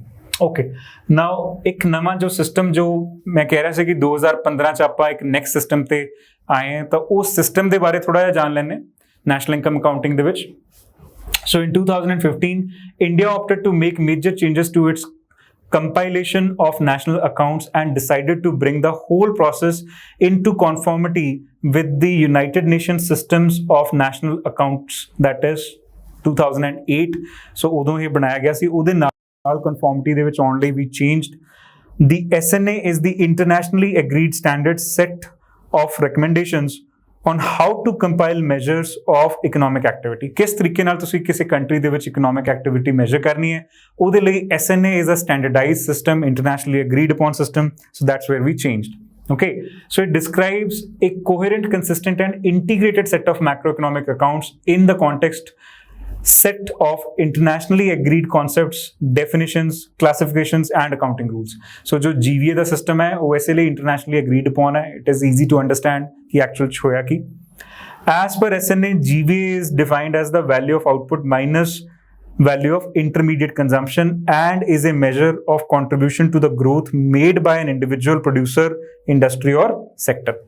तो let's say मैं 100 रुपया लगा के 120 रुपए ਦੀ ਚੀਜ਼ ਬਣਾਈ ਤਾਂ ਮੈਂ actually ਕੰਟਰੀ ਦੇ ਵਿੱਚ ਜੋ ਐਕਸਟਰਾ ਯੋਗਦਾਨ ਦਿੱਤਾ ਉਹ ਕੀ ਹੈ 20 ਰੁਪਏ। Okay, earlier India has been measuring GVA at factor cost, ठीक है, till the new methodology was adopted in which GVA at basic price became the primary measure of the economic output. ਹੁਣ ਤੁਹਾਨੂੰ factor cost ਤੋਂ basic price ਜਾਣ 'ਚ ਕੋਈ ਤਕਲੀਫ ਤਾਂ ਨਹੀਂ। Now it is factor cost plus production taxes minus production subsidy, so that is the GVA at basic prices. The GVA at basic prices will include production taxes, मैं आख्या plus production taxes, and exclude production subsidies. Same thing. So GVA at basic prices will basically, they said, include production taxes and exclude production subsidies. ठीक है जी, so factor cost वाले दे which we will add, so if we have GVA at factor cost, so therein we will be adding your taxes and subtracting your subsidies. That is how it is. ठीक है जी, okay, again moving on, GVA of India, how it is right now. So in February 2020, the NSO has pegged year-on-year GVA growth rates in the first 3 quarters at this much, and which has now been reduced by 1% like we told, and the revision combined with dull performance in the 4th quarter will again further go downwards. So that is the situation with your gross value added. ਹੁਣ ਇਹੀ ਜਿਹੜੇ system of national accounting ਨੇ, ਤੁਸੀਂ ਇਹਦੇ ਬਾਰੇ detail ਦੇ ਵਿੱਚ ਦੁਬਾਰਾ ਤੋਂ ਸਾਰੀਆਂ ਚੀਜ਼ਾਂ ਪੜ੍ਹ ਸਕਦੇ ਹੋ। ਸੇਮ ਥਿੰਗ SNA 2008 ਜਿਹੜੀਆਂ 2015 ਤੋਂ ਆਪਾਂ ਚੇਂਜਸ ਕੀਤੀਆਂ ਨੇ ਉਹ ਕੀ ਸੀ, ਬੇਸ ਈਅਰ ਰਿਵੀਜ਼ਨ ਕੀਤਾ 2011-12, ਨਵਾਂ ਸਿਸਟਮ ਅਡਾਪਟ ਕੀਤਾ, ਜਿਹੜੇ ਪੈਰਾਮੀਟਰਸ ਸੀ ਉਹ GDP ਦੀ ਬਜਾਏ now we are talking about GVA, NVA and so on, and all of them are calculated at market prices. जो डेटा ਆਪਾਂ ਹੁਣ ਲੈ ਰਹੇ ਹਾਂ that is based on MCA 21 database, that is Ministry of Corporate Affairs 21 database. This is the consolidation with respect to your indicators. ਹੁਣ ਅਗਲੇ concept ਦੇਖਦੇ ਹਾਂ ਜੀ। I hope ਇੱਥੋਂ ਤੱਕ ਸਭ ਨੂੰ ਸਭ ਕੁਝ ਸਮਝ ਆ ਗਿਆ ਹੋਵੇਗਾ। ਜੇ ਨਹੀਂ ਆਇਆ ਤਾਂ ਪਲੀਜ਼ ਆਪਣੀ chat ਦੇ ਵਿੱਚ ਦੱਸੋ। I'm with you in this chat live. Okay, then we'll move forward to the next slide. So now hoping that you have all understood the basics with respect to the national account statistics जो base year हमने revise किया था। So इससे आगे चलते हैं, थोड़ा सा इसको और ध्यान से देखने की कोशिश करते हैं कि कौन कौन से areas में हमारा जो GVA है उसको exactly गवर्नमेंट बताती है, कैसे NSO उसको क्लासिफाई करता है। So different sectors of the economy are classified in these manners. So they are agriculture, forestry and fishing, okay, that is primary. Then mining and quarrying, again primary, so उसको इस तरह से 2 में बांट लिया गया है। Then there is manufacturing, electricity, gas, water supply and other utility services. So one is industry and one is services, you can clearly see. Then there is construction, trade, hotel, transport, communication services, related to broadcasting. Then there are financial, real estate, and professional services. Then, of course, public administration, defense, and other services. Now, in Indian economy, the biggest contributor to the gross value added are these fire services. They are called fire services because they are finance, insurance, real estate. Okay, and the second largest is this public administration, defense, and others. So essentially, they are the two main engines of our economic growth right now, and they add the most value in terms of the value addition. Okay, now moving forward, so importance of gross value added. Why should we study this concept? So as far as GVA is concerned, if you study GVA in a holistic sense, it provides you the producer side or the supply side of the economic activity. Okay, so whenever we talk of economic activity, this will provide you the suppliers aspect. And if you talk about GDP or the gross domestic produce, that was providing you with the demand side or the consumer side perspective of what economic activity is happening within our economy. Okay, then GVA is considered a better gauge of the economy because GDP gets unnecessarily inflated because of the taxes. We studied GVA is equal to GDP minus net indirect taxes, right? So unnecessary inflation of your economic activity does not stand out because of higher taxation maybe that is happening in your economy. So that's why it's a better gauge. And it actually tells you about the value added aspect. Then it also provides a sector-wise breakdown of the economic activity, which helps policymakers as well as the investor to decide which area of economy I want to go into and conduct the business or production, distribution, and consumption activity. Okay. Now, the next important topic that we have to deal with within the national income accounting statistics is the method through which the NSO right now is calculating the national income accounts. So one thing that you have to remember for prelims is if they put this kind of questions, that there are 3 different methods of calculating national income. So right now NSO is using all of them together for various sectors. One is census of product method or output method, then there is income method, and then there is expenditure method. Okay, all of them are used combinedly to measure the national income in our economy. Why? Because we don't have a very succinct data on either one of them, and that's why we intend to do it this way. Okay, now let's see.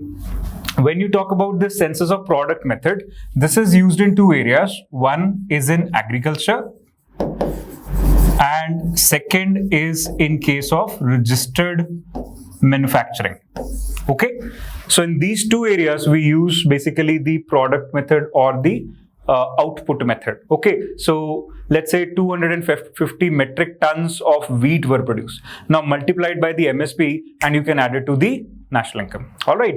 Then similarly, registered manufacturing, let's say guns are being produced and they have a registered manufacturing. So each gun and the multiplied by the MRP of that gun, and that will become the national income. So like this. Then next is census of income method. So very simple. Generally, we create income in the forms of wages, interest, profit, rent, and so on. All those incomes get added together, and out of those incomes, whatever comes, we just create a national income figure. So this method is used right now for all the unregistered manufacturing. See, for example, papad, achar type kind of things. Now, in those things, we will not have a registration number कि ये पापड़ का ये registration number है, वो तो नहीं होगा ना, ठीक है. So unregistered manufacturing plus the whole services sector. So that's where we are using this census of income method right now at NSO. Then there is census of expenditure method. This is used only for one particular sector of economy, that is construction activities. Because you see, in construction activities, we will know how much we spent in a particular amount of year in terms of value addition. We will not know what is the revenue created out of it. For example आप एक example लीजिए कि किसी ने कोई society, housing society बनाया. अब वो हाउसिंग सोसाइटी के अंदर जो घर हैं, अब वो घर जो है एक बार बनाने में खर्चा कितना है, या इस साल कितने % घर बन गए या कितने % एक घर बन गया, इसका तो डेटा होगा. लेकिन वो सोसाइटी बन के पूरी की पूरी बिकेगी कब, ये तो कभी भी नहीं पता. शायद पूरी कभी बिके ही ना, है ना. बोथ वेज हो सकता है. इस वजह से हम कंस्ट्रक्शन एक्टिविटी में एक्सपेंडिचर मेथड यूज कर पाते हैं। तो इस तरह से अलग अलग हमारे पास डेटा है और उस डेटा को then we use and we try and create the overall national income scenario. Okay, now a little bit of detail about these methods. So there is the output or product method, जैसे कि हमने अभी discuss किया कि ये कैसे use होना है। So in this the output or product method measures of GDP are calculated by adding the total value of output produced by all activities during any time period such as a year. The major challenge of this method is problem of double counting. कैसे? अगर मैं ये हर जगह लगाने की कोशिश करूंगा, अभी इंडिया में हम कहां लगा रहे हैं, सिर्फ एग्रीकल्चर में और रजिस्टर्ड मैन्युफैक्चरिंग में, ताकि डबल काउंटिंग अवॉइड हो सके। लेकिन इकोनॉमिक थ्योरी के लेवल पे इसमें प्रॉब्लम क्या हो सकती है, अगर सारे सेक्टर्स पे ये लगाने की कोशिश करेंगे तो वो है डबल काउंटिंग। ठीक है, अभी हमें ये प्रॉब्लम नहीं आ रही क्योंकि हमने इसको एक सेगमेंटेड फैशन में ही लगाया है। तो प्रॉब्लम ये आएगी कि लेट्स से आपने एक टायर फैक्ट्री से टायर बना, अब वो टायर आपने काउंट कर लिया एज अ प्रोडक्ट। अब लेट्स से मोटरसाइकिल फैक्ट्री में मोटरसाइकिल बना, वो टायर मोटरसाइकिल के अंदर लग गया, अब ये डबल काउंटिंग हो जाएगी क्योंकि दोनों की वैल्यू, एक टायर की वैल्यू हम पहले ले चुके हैं, अब ये मोटरसाइकिल के अंदर जब लगेगा तो then again we will cater to that value, है ना। यही मोटरसाइकिल अगर जोमेटो वालों ने अपनी सर्विस में यूज किया, फिर एक और ट्रिपल काउंटिंग का केस भी बन जाएगा, है ना। तो इस तरह से हमारे पास इसमें ट्रबल आता है। उस ट्रबल को आउटडू करने के लिए we are using it only in agriculture and in registered manufacturing where we can track things. Okay, then next is census of income method. So like I said, wages, interest, profit, rent, इस तरह की चीजें हम add करते हैं। So wages and salaries, income of self employed, okay, like profit in the case of businesses, and interest and rent and surplus of government enterprises and net flow of income from abroad. अब ये जो दो last वाले parameters हैं, ये एक आम आदमी से थोड़ा सा दूर चले जाते हैं, है ना। तो हम सरप्लस ऑफ गवर्नमेंट एंटरप्राइजेस, जैसे पब्लिक सेक्टर एंटरप्राइजेस हैं, तो उनके पास जो एक्स्ट्रा पैसा रहेगा वो बजट की तरफ चला जाएगा। एंड NFIFA अभी हमने आज के लेक्चर के अंदर देखा ही है कि होता क्या है, तो वो वाले एस्पेक्ट भी इस इनकम मेथड में आ जाएंगे। ये जो मेथड है 2015 में इसको अपडेट कर दिया गया है अब सेंसस ऑफ इनकम मेथड को। तो उसके अंदर अब वो कैसे इसको सेटअप कर रहे हैं, अब इतने पैरामीटर्स लेने की बजाय what they are doing is they are taking first is compensation, क्योंकि इसमें भी ना बहुत सारी चीजें हैं जो मिक्स एंड मैच हो जाती थी, तो अब उन्होंने थोड़ा सा सिंप्लीफाई कर लिया है CSO ने 2015 के अपडेट में। Now this is compensation. Compensation basically means your salary plus social security contribution. अपने नोट्स में स्क्रिबल कर लीजिए आप, ठीक है। देन दूसरा है मिक्स्ड इनकम और ऑपरेटिंग सरप्लस। सेकंड जो आप ध्यान रखते हैं सेंस ऑफ इनकम मेथड में कैलकुलेट करने के लिए, मिक्स्ड इनकम और operating surplus. Mixed income for example let's say एक किसान है जो अपने खेत में खेती करता है, ठीक है जी। अब वो अपने खेत में खेती कर रहा है, इसलिए उसको रेंट भरने की जरूरत नहीं है, तो जो रेंट है वो उसके लिए एक इंप्यूटेड रेंट के तौर पे इनकम आ गई। इंप्यूटेड हम बोलते हैं कि हाँ, we think that this is also part of his income. ऐसे ही अगर वो खुद खेती कर रहा है और लेबर हायर नहीं कर रहा, तो जो इंप्यूटेड लेबर कॉस्ट है वो भी उसी को मिल रहा है। तीसरा, जब वो फसल बेचने जाएगा तब उस टाइम पे जो उसको मुनाफा होगा, इनपुट और आउटपुट के जो वेरिएशन आएगी प्राइसेस में, तो वो उसका प्रॉफिट है, वो भी उसकी इनकम हुई। चौथा, अगर वो अपने पैसे लगा के खेती कर रहा है और ब्याज पे पैसे नहीं लिए हुए, तो जो इंटरेस्ट उसको बच गया, this imputed interest is also his income. तो इस तरह से एक ही बंदे को आप सिर्फ उसका प्रॉफिट मत देखो, इंप्यूटेड इनकम्स भी हैं। ये जो इंप्यूटेड इनकम्स हैं, this is creating a mixed income aspect for him, ठीक। तो इस तरह से हम सेंसस ऑफ इनकम में ये मिक्स्ड इनकम का एस्पेक्ट लेते हैं। Then there is operating surplus. Operating surplus का बेसिक सा मतलब ये होता है रोज का काम चलाने के लिए जो खर्चा आपको चाहिए अपनी कंपनी के लिए या अपने एंटरप्राइज के लिए, that is the operating surplus. आप फर्ज कीजिए, एक छोटी सी एग्जांपल लेता हूं, जैसे कोई सर्विस स्टेशन वाला है, तो अगर उसको रोज सुबह से लेकर शाम तक गाड़ियां धोनी है, तो उसको कुछ चीजें हैं जो रोज शायद खरीदनी पड़ेंगी, जिसमें से एक सर्फ हो सकता है, शैम्पू हो सकता है, शायद पॉलिश हो सकती है ना। तो इस तरह की चीजें हैं। सिमिलरली एक चाय वाला है, तो उसको शायद दूध लाना पड़ेगा, चाय पत्ती, चीनी, ऐसे थोड़ी थोड़ी चीजें वो लेके आएगा और फिर सारा दिन अपना काम करेगा। सो जो पैसे यहाँ पे खर्च करेगा उस पैसे को हम ऑपरेटिंग सरप्लस बोल सकते हैं। ऐसे ही इंडस्ट्री में भी ऑपरेटिंग सरप्लस होता है। क्लियर है? अच्छा जी। थर्ड जो यहाँ पे पैरामीटर है, that is consumption of fixed capital. याद करके बताइए जरा इसको, क्या बोलते थे हम, चैट में लिखो। कंजम्पशन ऑफ फिक्स्ड कैपिटल के लिए सिंगल वर्ड क्या है, आज के लेक्चर में किया था, इट इज डेप्रिसिएशन या कंजम्पशन ऑफ फिक्स्ड कैपिटल। तो ये भी इसमें ऐड होगा। अब जब ये आप तीनों ऐड कर लेंगे ना, तो where you reach is GVA at factor cost, gross value added at factor cost, that's where you reach. अब यहां से कैसे आपने जीवीए एट मार्केट प्राइसेस जाना है वो तो आपको ऑलरेडी क्लियर है। हम जीवीए एट फैक्टर कॉस्ट में क्या ऐड करेंगे, plus production taxes minus production subsidy, क्या है जी, जीवीए एट बेसिक प्राइस, है ना। अच्छा जी, जीवीए एट बेसिक प्राइस आ गया। अब इसमें अगर हम ऐड करेंगे plus product taxes and minus product subsidies, कहां आ जाएगा जी, जीडीपी एट मार्केट प्राइस। अब मैंने सडनली यहां पे जीडीपी क्यों लिख दिया, यहां क्यों नहीं लिखा जीडीपी, क्योंकि जीडीपी की फंक्शनैलिटी ही तब आती है जब हम कंज्यूमर एंड में चले जाते हैं, है ना, जब हम मार्केट में बैठे। तो अभी हमने देखा जीवीए और जीडीपी में डिफरेंस क्या है, तो यहां पे GVA plus product tax minus product subsidy, that will then reach the market, that is GDP at market prices. अब ये जितने भी प्राइसेस हैं, जितने भी यहां पे हम इनकम मेथड में कैलकुलेशंस कर रहे थे, ये सारी की सारी करंट में कैलकुलेशन हो रही थी, करंट प्राइसेस के लेवल पे हो रही थी। So that's why this is essentially GDP at current market prices, at current market prices. इसको जब आप इन्फ्लेशन या महंगाई के हिसाब से एडजस्ट करोगे या कांस्टेंट प्राइसेस के हिसाब से एडजस्ट कर लोगे, फिर इसी से इन्फ्लेशन एडजस्टमेंट के बाद you will reach GDP at constant market prices, which is today the official GDP of India, जो एनएसओ रिलीज करता है। क्लियर हुआ जी? Okay, next is your census of expenditure method. तो हमने कहा था कि सिर्फ कंस्ट्रक्शन इंडस्ट्री में हम यूज करते हैं अभी के लिए।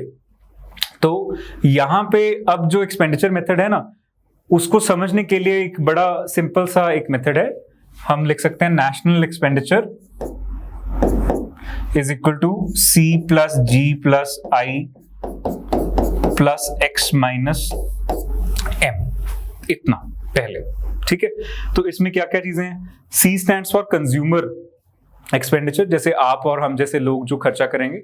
G stands for government expenditure, I for investment expenditure, X stands for export of goods and services, उसमें जो पैसा खर्च होगा, M stands for import of goods and services, and NR is the net income received from assets abroad, तो इसको हम plus कर सकते हैं NR, ठीक है जी। सो इस तरह से हमारे पास जो है नेशनल एक्सपेंडिचर आ जाता है। सो एसेंशियली इसको और समझना हो बेहतर तरीके से, तो ये फोर फैक्टर मॉडल है हमारा, 4 सेक्टर मॉडल है। पहले अगर आप एनसीईआरटी पढ़ते हैं तो एनसीईआरटी में ना 2 ही सेक्टर्स दिए हैं, एक हाउस होल्ड दिया, एक फर्म्स दिए।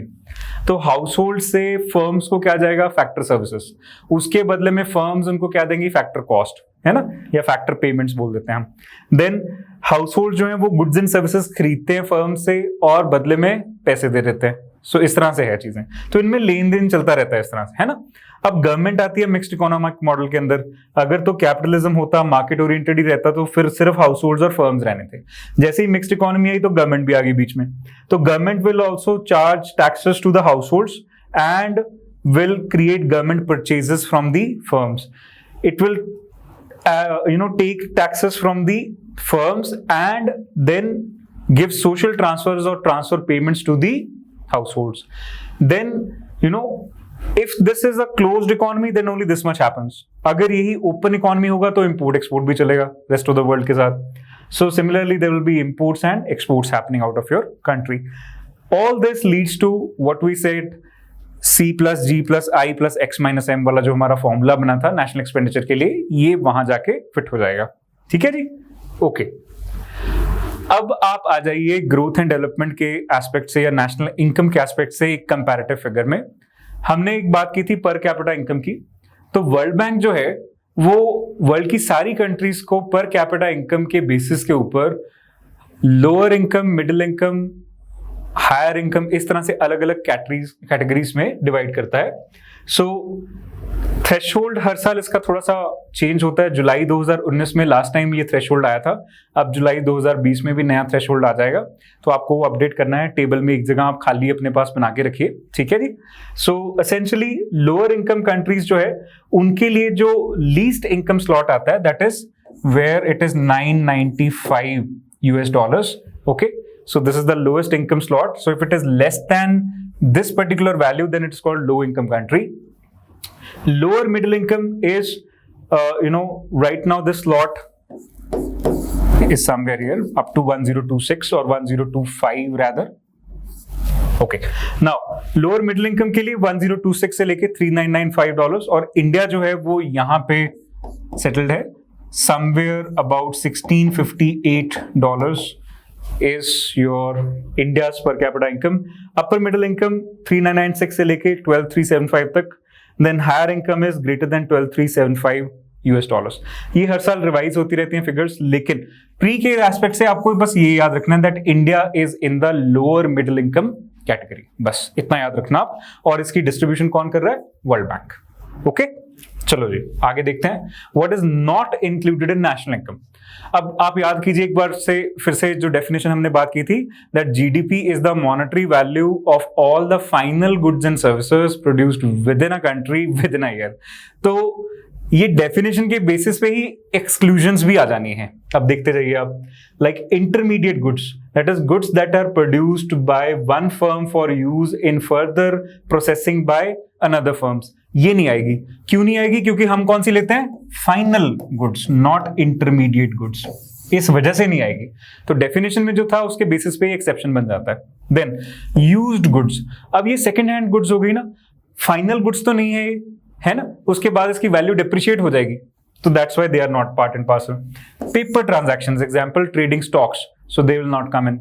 Then output produced abroad by domestically owned companies, this will not happen. Okay then because within the country, याद है हमने लिखा था। Then non market activities that is black market, हमें क्या पता किसने किसको क्या बेच दिया जब तक उसके बिल्स नहीं है, जब तक उसकी कोई इनकम या एक्सपेंडिचर या कोई ट्रैक रिकॉर्ड नहीं है। Then goods produced illegally and unreported cash income, obviously government को क्या पता कैसे वो सेंसस ऑफ इनकम प्रोडक्ट या एक्सपेंडिचर में इसको लेके आएगी। Then gifts, transfer payments and leisure activities, अब आपको आपके पिताजी ने क्या दे दिया किसी को क्या पता, it's like this. So that's why हमारे पास उसका ट्रैक रिकॉर्ड होना चाहिए, हमारे पास वो फाइनल गुड होना चाहिए और हमारी कंट्री में बनना चाहिए और with in a particular period of time बनना चाहिए। ये जो सारी एस्पेक्ट्स हैं ये जरूरी हैं। इसी तरह से पेटी प्रोडक्शन भी है, is not an exhaustive list, but this should give you a fair idea that what should not be included. Petty production, I mean कि अब जैसे let's say आप महीने में साल में कभी एक बार ट्यूशन पढ़ा दिया आपने किसी को और उसमें से बदले में से कुछ उससे ले लिया, वैसे आपकी इन जनरली इकोनॉमिक एक्टिविटी नहीं है, कभी आपने कर दिया। गवर्नमेंट को क्या सपना आया कि वो आपका ये जो इनकम है ऐड कर लेगी, है ना, अनलेस एंड अनटिल एक सब्सटैंशियल इनकम था और आपने शो किया जानबूझ के, आपने इनकम टैक्स रिटर्न फाइल की, फिर जाके गवर्नमेंट को ये पता चलेगा। क्लियर है? ओके चलिए आगे बढ़ते हैं। Now we start with the next chapter that is growth and development. National income इतना ही है, ठीक है। जो नेशनल इनकम वाला चैप्टर है एंड में मैंने उसके पास्ट 20 इयर्स के क्वेश्चंस जो यूपीएससी में पूछे गए हैं और वो पीसीएस के लिए भी एक फ्रेमवर्क का काम करते हैं क्योंकि उसके बाहर फिर क्वेश्चन बनते नहीं, उसके आसपास ही बनते हैं। तो वो पास्ट 20 इयर्स के क्वेश्चन इस डॉक्यूमेंट के एंड में लगाए हुए हैं, वो आपने सॉल्व करने हैं। नेक्स्ट क्लास में हम उनको डिस्कस करेंगे, ठीक है। ऐसे ही ग्रोथ एंड डेवलपमेंट के केस में भी है। चलिए ग्रोथ एंड डेवलपमेंट पढ़ते हैं। So as you all know growth is a quantitative concept and development is a qualitative concept, है ना, इतना हमें ज्ञात है already. So now what is economic growth, जब क्योंकि ग्रोथ तो फिजिकल भी हो सकती है, स्पिरिचुअल भी हो सकती है, कैसी भी हो सकती है। सो इकोनॉमिक ग्रोथ की कंसेप्चुलाइजेशन की गई थी, it was defined by Arthur Lewis and he said it is the growth of output per head of population. हर बंदा जो पॉपुलेशन में है उसने कितना आउटपुट क्रिएट किया in terms of production, okay, of goods and services. Now economic growth is conditioned by economic activity, increasing knowledge and increasing capital. ये तीन कोर कैरेक्टरिस्टिक्स इकोनॉमिक ग्रोथ को डिफाइन करेंगे। जहां पे ये तीन हो रहे हैं, इकोनॉमिक ग्रोथ भी हो रही है। Economic activity, production, distribution and consumption, exchange. Then increasing knowledge, definitely with knowledge you will create more. Then increasing capital, definitely it will lead to investments. In other words, these three factors are labor, technical improvements, and capital, and we may add land or resources to this particular list. Now, when you study growth and development, ना there are certain concepts. अब आप में से कुछ लोग मेरे से question पूछ रहे थे कि सर इंडेक्स कैसे बनाना है ना, तो इंडेक्स कैसे बनाना है उसका भी मैं एक छोटा इंडेक्स इस चैप्टर का पार्ट जो है वो आपको दिखा रहा हूँ. It's not the whole thing. Okay, so growth and development chapter का नाम लिख लिया आपने. फिर उसमें जो पहला टॉपिक है फैक्टर्स ऑफ ग्रोथ, ठीक. फिर उसके नीचे ये उसके सब टॉपिक्स हैं. इस तरह से आपका इंडेक्स बन जाएगा. क्लियर है? ऐसे ही जितने भी आप इससे पहले पढ़ते आए हैं उनका इंडेक्स इस तरह से बन जाना है. ओके, चलिए. सो ग्रोथ रेट अब सबसे पहले समझने की कोशिश करते हैं ये सारे कॉन्सेप्ट्स को. तो एक ना मैं आपको एक साइकिल देता हूं, उस साइकिल के हिसाब से सारा कुछ चलेगा तो ज्यादा इजी रहेगा आपके लिए. So we studied national income and definitely when we talk about growth rate, our concern is the growth rate in this national income only. If India is a $3 trillion economy today, it should become $5 trillion economy. That's the idea of government right now. That's the vision of the government right now. And for that vision, the government is doing all the planning and strategies and schemes and programs and efforts. Okay, fine. So when we say growth rate, that's the area of effect, the national income. Now, from national income, if there is high national income in a country, people can have high per capita incomes. क्योंकि इसका formula क्या है basic सा, per capita income is equal to national income divided by population. हमने अभी देखा. If you have high per capita incomes, people will be able to save more. Definitely higher savings is possible. ठीक. If people are saving more, then they will be also able to invest more. Future investments कर पाएंगे. If they are able to invest more, definitely they can create further growth, है ना, depending upon the nature of investment and whether that investment was a good or a bad investment. So this is the scenario in general. This is called a mutually reinforcing virtuous cycle, to not quote the economist or socio-economist, that is Gunnar Myrdal. Now, ये जो national income से per capita income की हमारी linkage है, ये दो factors की वजह से determine होती है. एक है हमारी population और दूसरी है इनइक्वालिटी. अब जनसंख्या बहुत ज्यादा होगी तो पर कैपिटा इनकम कम हो ही जाएगी, है ना. तो लेकिन इंडिया में अब पॉजिटिव सिनेरियो क्या है कि population is getting controlled day by day, it is becoming stable. Yeah, so in terms of demographic transition theory, we have entered the third stage of demographic transition. We have stabilized, right?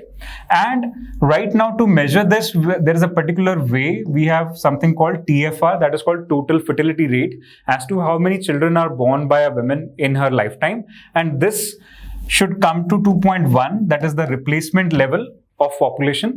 And that's where India has, already reached. Total fertility rate is right now already 2.1. In some of the states like even Punjab, the total fertility rate has gone below the TFR. It's around 1.7 in Punjab.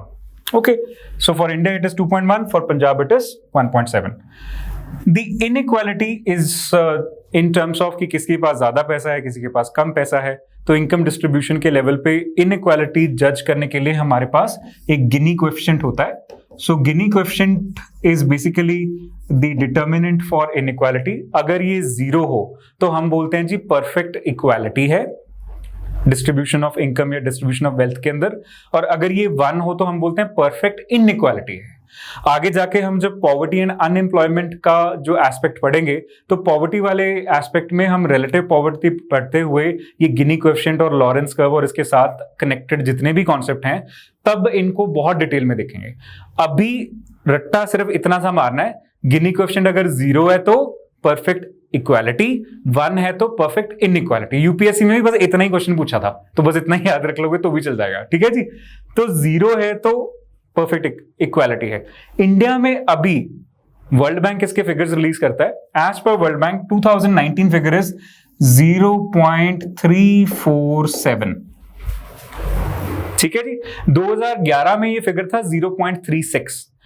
आज 2019 में है 0.347. So that is the scenario of your Gini coefficient. थोड़ा सा inequality कम हुआ है, बहुत ज्यादा फर्क नहीं पड़ा. खैर, दोनों फैक्टर्स पॉजिटिव हैं. आगे जाके पर कैपिटा इनकम बढ़ने की उम्मीद लगाई जा सकती है. ठीक है, specially with the growth rate of your national income. अब वो भी तो बढ़ रहा है ना, पॉपुलेशन स्टेबल हो रहा है, नेशनल इनकम बढ़ रहा है, तो ऑब्वियसली पर कैपिटा इनकम थोड़ी थोड़ी बढ़ती रहेगी। ठीक है जी। नाउ पर कैपिटा इनकम से सेविंग की तरफ जब हम आते हैं तो हमारे डिटर्मिनेंट फैक्टर्स हैं। सबसे पहले टैक्सेस, डायरेक्ट और इनडायरेक्ट, क्योंकि बंदा जब कुछ भी चीज खरीदने जा रहा है उसको टैक्स देना पड़ रहा है ना, या जो इनकम आ रही है उस पर टैक्स देना पड़ रहा है, तो अगर वो ज्यादा होगा तो जेब में खर्चने लायक कम पैसे बचेंगे। दूसरा है जी इन्फ्लेशन, या आप कह लीजिए महंगाई। तो जितनी ज्यादा महंगाई होगी उतने उसके पास कम पैसे बचेंगे, सेविंग उतनी कम रह जाएगी। तीसरी यहां पे जो बात आएगी वो एसेंशियली बंदे के बिहेवियर के ऊपर है, चॉइस के ऊपर है कि वो किस तरह से अपनी स्पेंडिंग करना चाहता है। क्या वो लग्जरी के ऊपर स्पेंडिंग करता है या नेसेसिटी के ऊपर स्पेंडिंग करता है। ठीक बात है ना। तो उसके हिसाब से उसकी जो सेविंग है वो इफेक्ट होने वाली है। अब हमारे यहाँ टैक्सेस जो है ना वो आमतौर पे हम कह देते हैं कि India is a high tax regime, चाहे वो डायरेक्ट टैक्सेस हो चाहे इनडायरेक्ट टैक्सेस हो, हमारे टैक्स रेट्स थोड़े से हाई हैं और गवर्नमेंट को वो टैक्स लेना पड़ता है क्योंकि उसको वेलफेयर इनिशिएटिव्स करने हैं। ठीक है जी।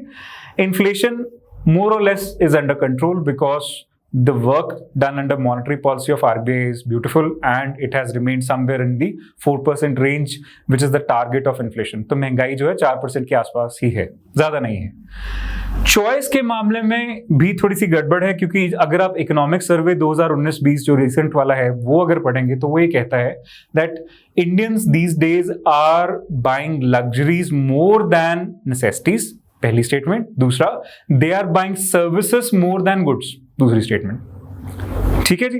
इसकी वजह से जो सेविंग्स है उसमें नेगेटिवली इफेक्ट होता है। आमतौर पे इंडिया जैसी इकोनॉमी के अंदर ना जो सेविंग का रेट है वो 40-45% के आसपास होना चाहिए, लेकिन ये रेट अभी 30% से भी नीचे चला जाता है। आप एक सीधा सा मैं आपको फॉर्मूला दूंगा आगे जाके, तो you will be very very much able to understand कि भाई सेविंग तो क्या ही हो रही है इंडिया में, है ना। तो 28-29% के आसपास ही हमारी सेविंग रह जाती है। ओके, तो ये 3 फैक्टर्स हैं मेन। अब सेविंग से इन्वेस्टमेंट की तरफ जब हम जाते हैं तो सबसे इंपॉर्टेंट बात आती है जी, आपको लेट्स से आपके पास सेविंग हो रखी है, आप कहां पैसा लगाना चाहोगे। जिस बिजनेस में ग्रोथ है, जिन चीजों की डिमांड है, चाहे वो गुड हो चाहे वो सर्विस हो, वहां पे आप अपना पैसा जो है वो निवेश करना चाहेंगे। बचत तो हो गई थी, अब बचत का निवेश कैसे करना है, on the basis of demand. कि लेट्स से एजुकेशन की डिमांड है, हेल्थ की या उसके साथ रिलेटेड सर्विसेज की डिमांड है, राइट, या सिमिलरली लेट्स से फूड की डिमांड है, so you will invest accordingly. Second जो मोस्ट इंपॉर्टेंट फैक्टर है दैट इज पॉलिसी। गवर्नमेंट की पॉलिसी जितनी प्रोएक्टिव होगी, जितनी स्टेबल होगी, उतना वो डिमांड को फेवर करेगी, उतना वो इन्वेस्टमेंट को भी फेवर करेगी। जैसे कि आप अभी पीछे कोविड-19 के टाइम पे जो इकोनॉमिक रिफॉर्म्स के पैकेज चल रहे थे, तो उसके अंदर आपने देखा होगा that government is trying to create a proactive policy stand for small scale industry, for large scale industry, for everybody almost, so that they can kick start the economic growth process once again. या so policy plays a very vital role in investment regime. Similarly सिर्फ domestic investment ही क्यों, foreign investment भी तो आती है आज country के अंदर, तो फॉरेन इन्वेस्टमेंट के लेवल पे भी it plays a significant role, because अगर हम अलाउ करेंगे तो होगी ना। अब 1991 के बाद इंडिया में पोस्ट लिबरलाइजेशन सिनेरियो में एफडीआई और एफआईआई को अलाउ किया गया, राइट, तभी से वो हो पाई। अगर हम अलाउ ही नहीं करते तो होती कैसे फॉरेन इन्वेस्टमेंट। ओके, तीसरा जो यहां पे अब एस्पेक्ट आ जाता है दैट इज अगेन इन्फ्लेशन, और यहां पे थोड़ा सा नेगेटिव तरीके से आता है। वो इसलिए सेविंग्स जो है ना वो इंटरेस्ट रेट के ऊपर बड़ी निर्भर रहती है। अब आप अपने बैंक में अगर पैसा रखे हुए हैं और बैंक अकाउंट में आपको सेविंग पे इंटरेस्ट में मिल रहा है 3%, ठीक है, ऑन द कॉन्ट्ररी महंगाई चल रही है 5%, सो टू स्पीक। तो जो चीज आज 100 रुपए की है वो एक साल में 105 रुपए की हो जाएगी, और आपने अगर 100 रुपए अपने अकाउंट में रखा है तो एक साल में 103 रुपए मिलेंगे 3% ब्याज के हिसाब से। तो अल्टीमेटली तो आपका नुकसान ही हुआ ना। आप 100 वाली चीज आज ही क्यों नहीं ले लेते? क्लियर हुआ? या आप अगर इन्वेस्टमेंट करना चाहते हो, लेट्स से इकोनॉमी का ग्रोथ रेट है 6%, तो 3% सेविंग इंटरेस्ट रेट लेके क्या फायदा है भाई? सीधा सीधा कहीं ना कहीं इन्वेस्ट करो, 6% या उसके आसपास कहीं तो लैंड करोगे अगर इन्वेस्टमेंट ठीक ठाक कर ली तो। बात समझ आई? तो ये सारे जो रेट्स है ना, चाहे वो इंटरेस्ट रेट है, लेंडिंग रेट है, इकोनॉमिक ग्रोथ रेट है, इन्फ्लेशन रेट है, ये सारे कनेक्टेड हैं बड़े आपस में, वेल निटेड है, एक दूसरे को इफेक्ट करते हैं और हमारे डिसीजंस भी उसी तरह से चलते हैं। क्लियर हुआ जी?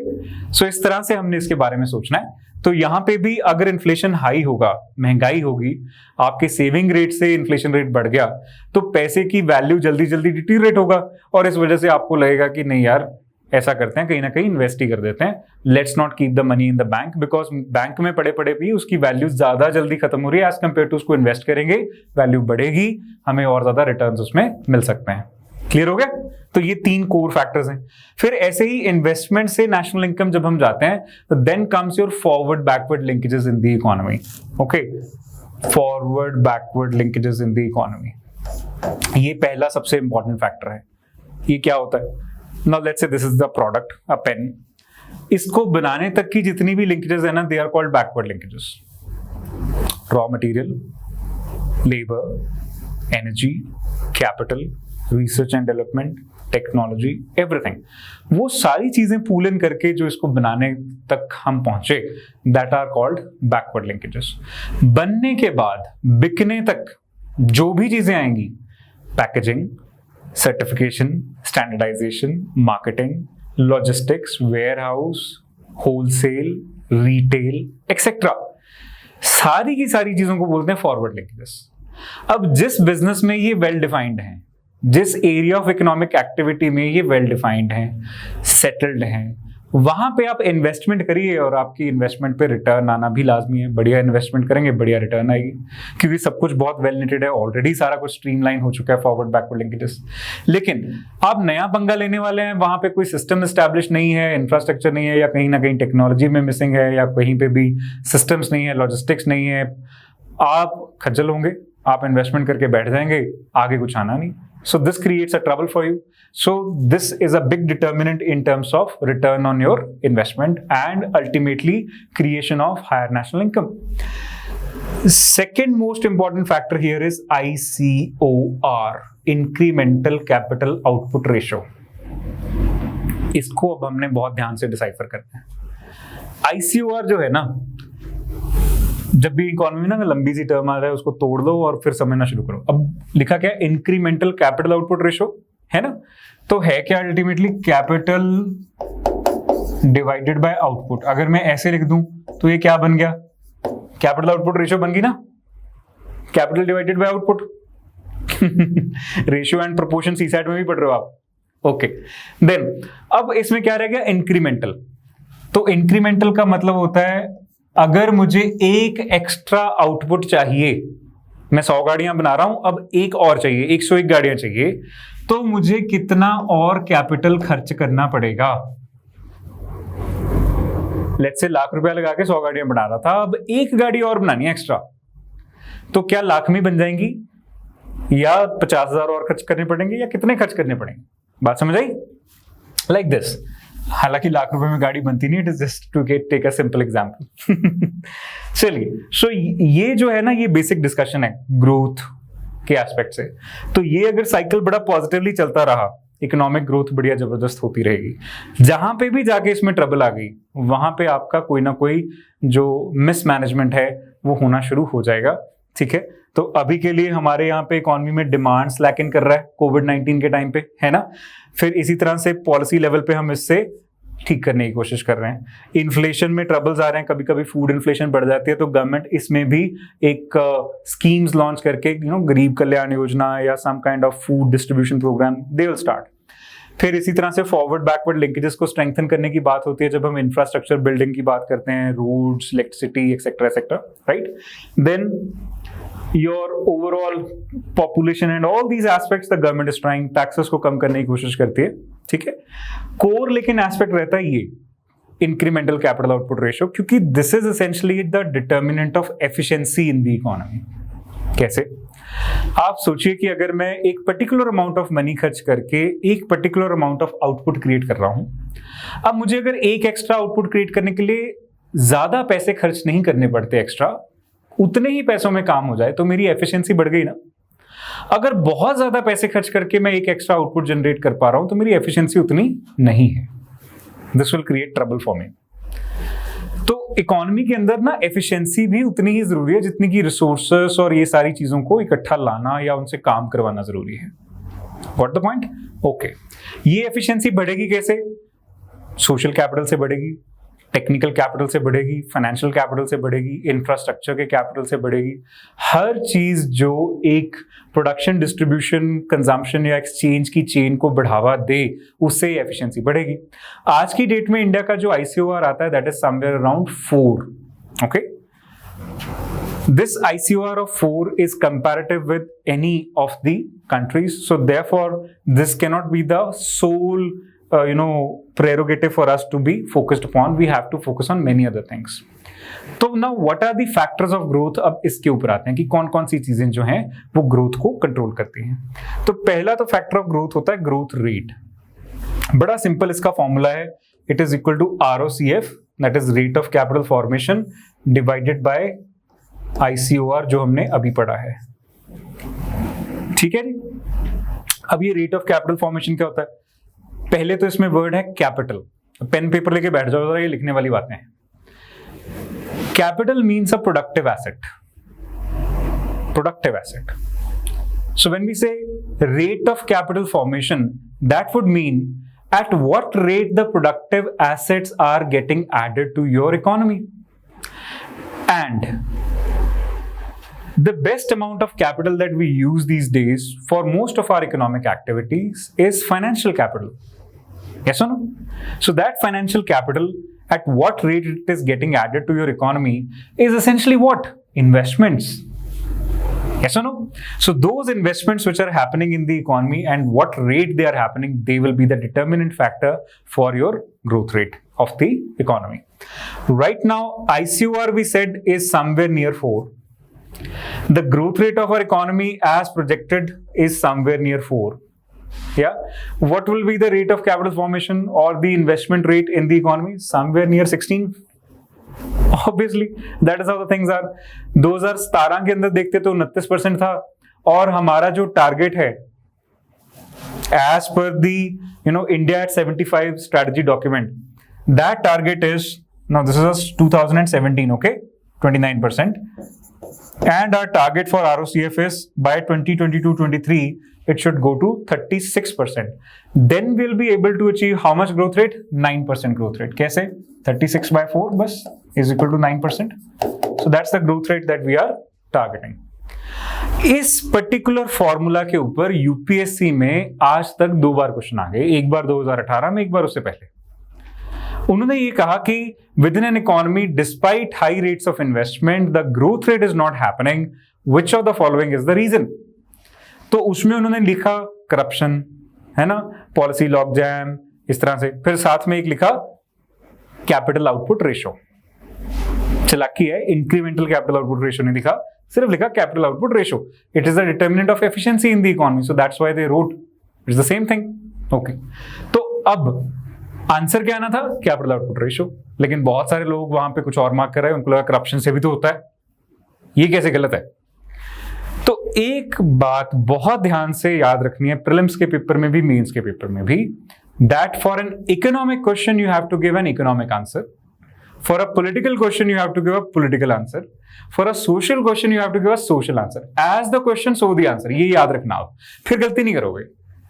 अब इस क्वेश्चन में भी it was an economic question, सारे डिटर्मिनेंट्स इकोनॉमिक्स हैं भाई, तो आपका आंसर भी तो इकोनॉमिक ही रहेगा ना, वो कैसे पॉलिटिकल या सोशल या कुछ और चला जाएगा। क्लियर हुई बात? बस इसका ध्यान रखना है। फटाफट से चैट में यस या नो लिख के बताओ जरा, मैं आपके साथ ही हूं। चलिए, now the next thing, savings. अब हमने ऑलरेडी देख ली सेविंग्स कैसे फैक्टर इन करती हैं। अब इंडिया में जो सेविंग्स है ना, उसकी क्लासिफिकेशन हम 3 फोल्ड करते हैं, ध्यान से सुनो। पहली है जी हाउस होल्ड सेक्टर सेविंग्स, और ये सबसे ज्यादा होती हैं हमारी इकोनॉमी के अंदर। दूसरी जो सेविंग्स हैं they are private sector savings, और तीसरी हैं public sector savings, and they exist in this order only. Household is more than private, is more than public. ये सारी मिला के करीब 27-28% के आसपास है इंडिया में, 40-45% के आसपास होनी चाहिए। इनमें सबसे ज्यादा कॉन्ट्रीब्यूशन हाउस होल्ड की है। और जो सेविंग हम करते हैं, सेविंग होती क्या? इट इज डिफर्ड कंजम्पशन, अभी नहीं खाऊंगा बाद में खाऊंगा, इट्स लाइक दिस। ठीक है, अब जो ये सेविंग है ना, ये 2 तरीके से हो सकती है, एक तो फाइनेंशियल और एक फिजिकल। लेकिन हमारे जो हाउस होल्ड्स हैं उनको आज भी physical saving, for example property या गोल्ड खरीद के ज्यादा मजा आता है, ज्यादा सेफ फील होता है, as compared to financial savings. हालांकि हमारे जो फाइनेंस मिनिस्टर हैं वो हमेशा यही चाहेंगे कि फाइनेंशियल सेविंग्स ज्यादा हो ताकि जो पैसा है वो इकोनॉमी में घुमाया जा सके, मल्टीप्लायर इफेक्ट के तौर पे उसको यूज किया जा सके। अब मैंने नई टर्म यूज कर दी, मल्टीप्लायर इफेक्ट। ये क्या होता है? तो मल्टीप्लायर इफेक्ट क्या है? लेट्स से आरबीआई ने 1 रुपया बैंक में डाला, हालांकि इसको हम आगे जाके मॉनेटरी सिस्टम में पढ़ेंगे। अब उस 1 रुपए के सिर पे कुछ पैसे बैंक को अपने पास रखने पड़ते हैं और कुछ वो आगे ब्याज पे दे सकता है। जो ब्याज में दे दिए वो भी तो किसी बैंक अकाउंट में ही है, तो फिर वो बैंक अकाउंट वाले भी कुछ पैसे रख के फिर ब्याज पे दे देंगे। तो 1 रुपए के इस तरह से करीब करीब 6 रुपए बन जाते हैं जब वो इस तरह से आगे आगे दिए जाते हैं, कुछ रख के फिर आगे दे दो, फिर कुछ रख के फिर आगे दे दो। सो इस तरह से जो डिस्ट्रीब्यूशन होती रहती है मनी की, after accounting for all the reserve requirements, these are called reserve requirements, जो हर बैंक को कुछ पैसे अपने पास रखने पड़ते हैं या आरबीआई के पास रखने पड़ते हैं। तो that is the multiplier effect. तो मनी मल्टीप्लिकेशन नहीं हो पाती जब सेविंग्स जो हैं वो फिजिकल में रहें, फाइनेंशियल में ना आए। क्लियर है? बट हमारे यहाँ पे ज्यादातर सेविंग्स जो हैं हाउस होल्ड्स के अंदर स्पेशली फिजिकल ही रहती हैं। तो that is the scenario in the country. अब जो थर्ड फैक्टर ऑफ ग्रोथ है that is factor of investment. So like we said, policy is there, demand is there, inflation is there. Then marketable surplus of agriculture, very important. कैसे? अब मैं यहाँ पे आपको class पढ़ा रहा हूँ। I am in the tertiary sector, educational services, है ना? अगर मुझे ये भी चिंता हो कि भाई मुझे खेत में जाके अब ट्रैक्टर भी चलाना है इसके बाद, है ना, फिर उसमें पैडी कल्टीवेशन या कॉटन कल्टीवेशन करनी है ना, तो मैं आपको क्लास पढ़ाने के लिए ये जो रिसोर्सेज बना रहा हूं ये किस टाइम पे बनाऊंगा? बात समझ आ रही है? तो इस वजह से जो लोग एग्रीकल्चर में हैं वो एक मार्केटेबल सरप्लस प्रोड्यूस करें। कहने का मतलब सिर्फ अपने खाने के लिए ही नहीं, बेचने के लिए भी अन्न पैदा करें, तब ही सेकेंडरी और टर्शरी सेक्टर में जाके, दैट मीन्स इंडस्ट्री और सर्विसेज में जाके हम जैसे लोग काम कर पाएंगे। ठीक बात है ना? और प्राइमरी एक्टिविटीज में जो वैल्यू एडिशन है वो इतनी नहीं होती क्योंकि वो नेचुरल रिसोर्स क्रिएट कर रहे हैं। उसके ऊपर वैल्यू एडिशन सेकेंडरी वाले करते हैं, उसके ऊपर फिर टर्शरी वाले करते हैं। इसकी भी एग्जांपल दे देता हूं। वीट सस्ती, उसको फिर ब्रेड बनाते हैं, तो फिर इंडस्ट्री में आ गया, manufacturing industry, food processing industry. Bread थोड़ी सी महंगी, अब 1 किलो वीट और 1 किलो ब्रेड, प्राइस वेरिएशन है ना, दैट इज वैल्यू एडिशन। अब ब्रेड से सैंडविच महंगा, अब 1 किलो सैंडविच, है ना, डिपेंडिंग अपॉन आप कहां बैठ के खा रहे हो और महंगा। तो ये क्या होगा? Services sector, restaurant. So this way when you move from primary to secondary to tertiary, you are able to add more value to your product and thereby the national income grows. But ये movement possible कब है? जब जो primary में काम कर रहा है वो सेकेंडरी और टर्शरी वालों के लिए भी सफिशिएंट सरप्लस क्रिएट करे, marketable surplus of agricultural goods create करे, तभी जाके ये सेकेंडरी और टर्शरी लेवल की एक्टिविटीज में लोग काम कर पाएंगे, तभी जाके ये सारी चीजें आगे आगे चलेंगी, चाहे वो डायरेक्टली हो चाहे वो इनडायरेक्टली हो, लेकिन ये चीजें जरूरी हैं। अब जब तक मैं घर से जाके अगर खाना खरीद के ना खा पाऊं, है ना, तब तक तो मुझे यही चिंता रहेगी ना, भाई मुझे खाना उगाना भी है। तो ये एक इंपॉर्टेंट रिक्वायरमेंट है। So thank the farmers that are there in the country, they are basically allowing you to go to secondary and tertiary activities and earn a better lifestyle for yourself. Okay? चलिए जी, next is terms of foreign trade. Now you see, in foreign trade generally we have a favorable terms of trade in case we import raw material and export finished goods. हम कच्चा माल खरीदें और तैयार माल बेचें, तब हमारे terms of trade जो है वो फेवरेबल रहते हैं। उल्टा हो तो फिर अनफेवरेबल रहते हैं। इसी से ट्रेड सरप्लस या ट्रेड डेफिसिट आएगा, क्योंकि कच्चा माल सस्ता है और जो आप फिनिश्ड गुड्स भेजेंगे या सर्विसेज भेजेंगे वो महंगा बिकेगा। सो ये कंसर्न एरिया यहां पे है। क्लियर हुआ? सो that is the terms of foreign trade. Now ये जो है सारे के सारे हमारे फैक्टर्स ऑफ ग्रोथ हैं और इनको आपने एज इट इज याद रखना है। ये आपसे सीधे भी पूछ सकते हैं, घुमा के भी पूछ सकते हैं। This is the area, right? Now moving to the next aspect. Fine, so this is Kuznets curve. So Kuznets curve is basically describing the per capita income and the inequality in the transitions that happen within the society. Now, this particular curve can be divided into two basic parts. This part is a pre-industrial society. Okay. This is an industrial society. And this part is now the post-industrial society. So, it is the hypothesis that as an economy develops, market forces first increase and then decrease the economic inequality. तो Simon कज़नेट्स की ये एक particular hypothesis था, 1950-60s में इसके ऊपर workout करना शुरू किया गया. ओके, सो प्री इंडस्ट्रियल सोसाइटीज के अंदर वो कहते हैं कि एक बार तो इनइक्वालिटी बढ़ेगी, जैसे जैसे पर कैपिटा इनकम्स हैं वो बढ़ती चली जाएंगी तो इनइक्वालिटी भी बढ़ेगी. ठीक है, वो सही से रिफ्लेक्टिंग करेगी, एवरेज आएगी, एवरेज कुछ और, लेकिन पर कैपिटा इनकम को जब आप देखेंगे डिस्ट्रीब्यूट कैसे हो रही है एक्चुअल टर्म्स में, तो कुछ लोगों की बहुत ज्यादा तनख्वाहें हैं, इनकम्स हैं, और कुछ लोगों की बहुत कम है. ठीक है, इंडस्ट्रियल सोसाइटी में ये बढ़ता चला जाएगा, एक पीक आएगी, और फिर पोस्ट इंडस्ट्रियल सोसाइटी तक जाते जाते जब हम सर्विस बेस्ड इकोनॉमीज में जाएंगे तब वो पीक जो है ड्रॉप होनी शुरू हो जाएगी. Over a period of time inequality कम होगी. This was the Simon Kuznets theory. Okay, एक और इंपॉर्टेंट एस्पेक्ट है ग्रोथ एंड डेवलपमेंट के साथ जुड़ा हुआ, that is the economic cycle.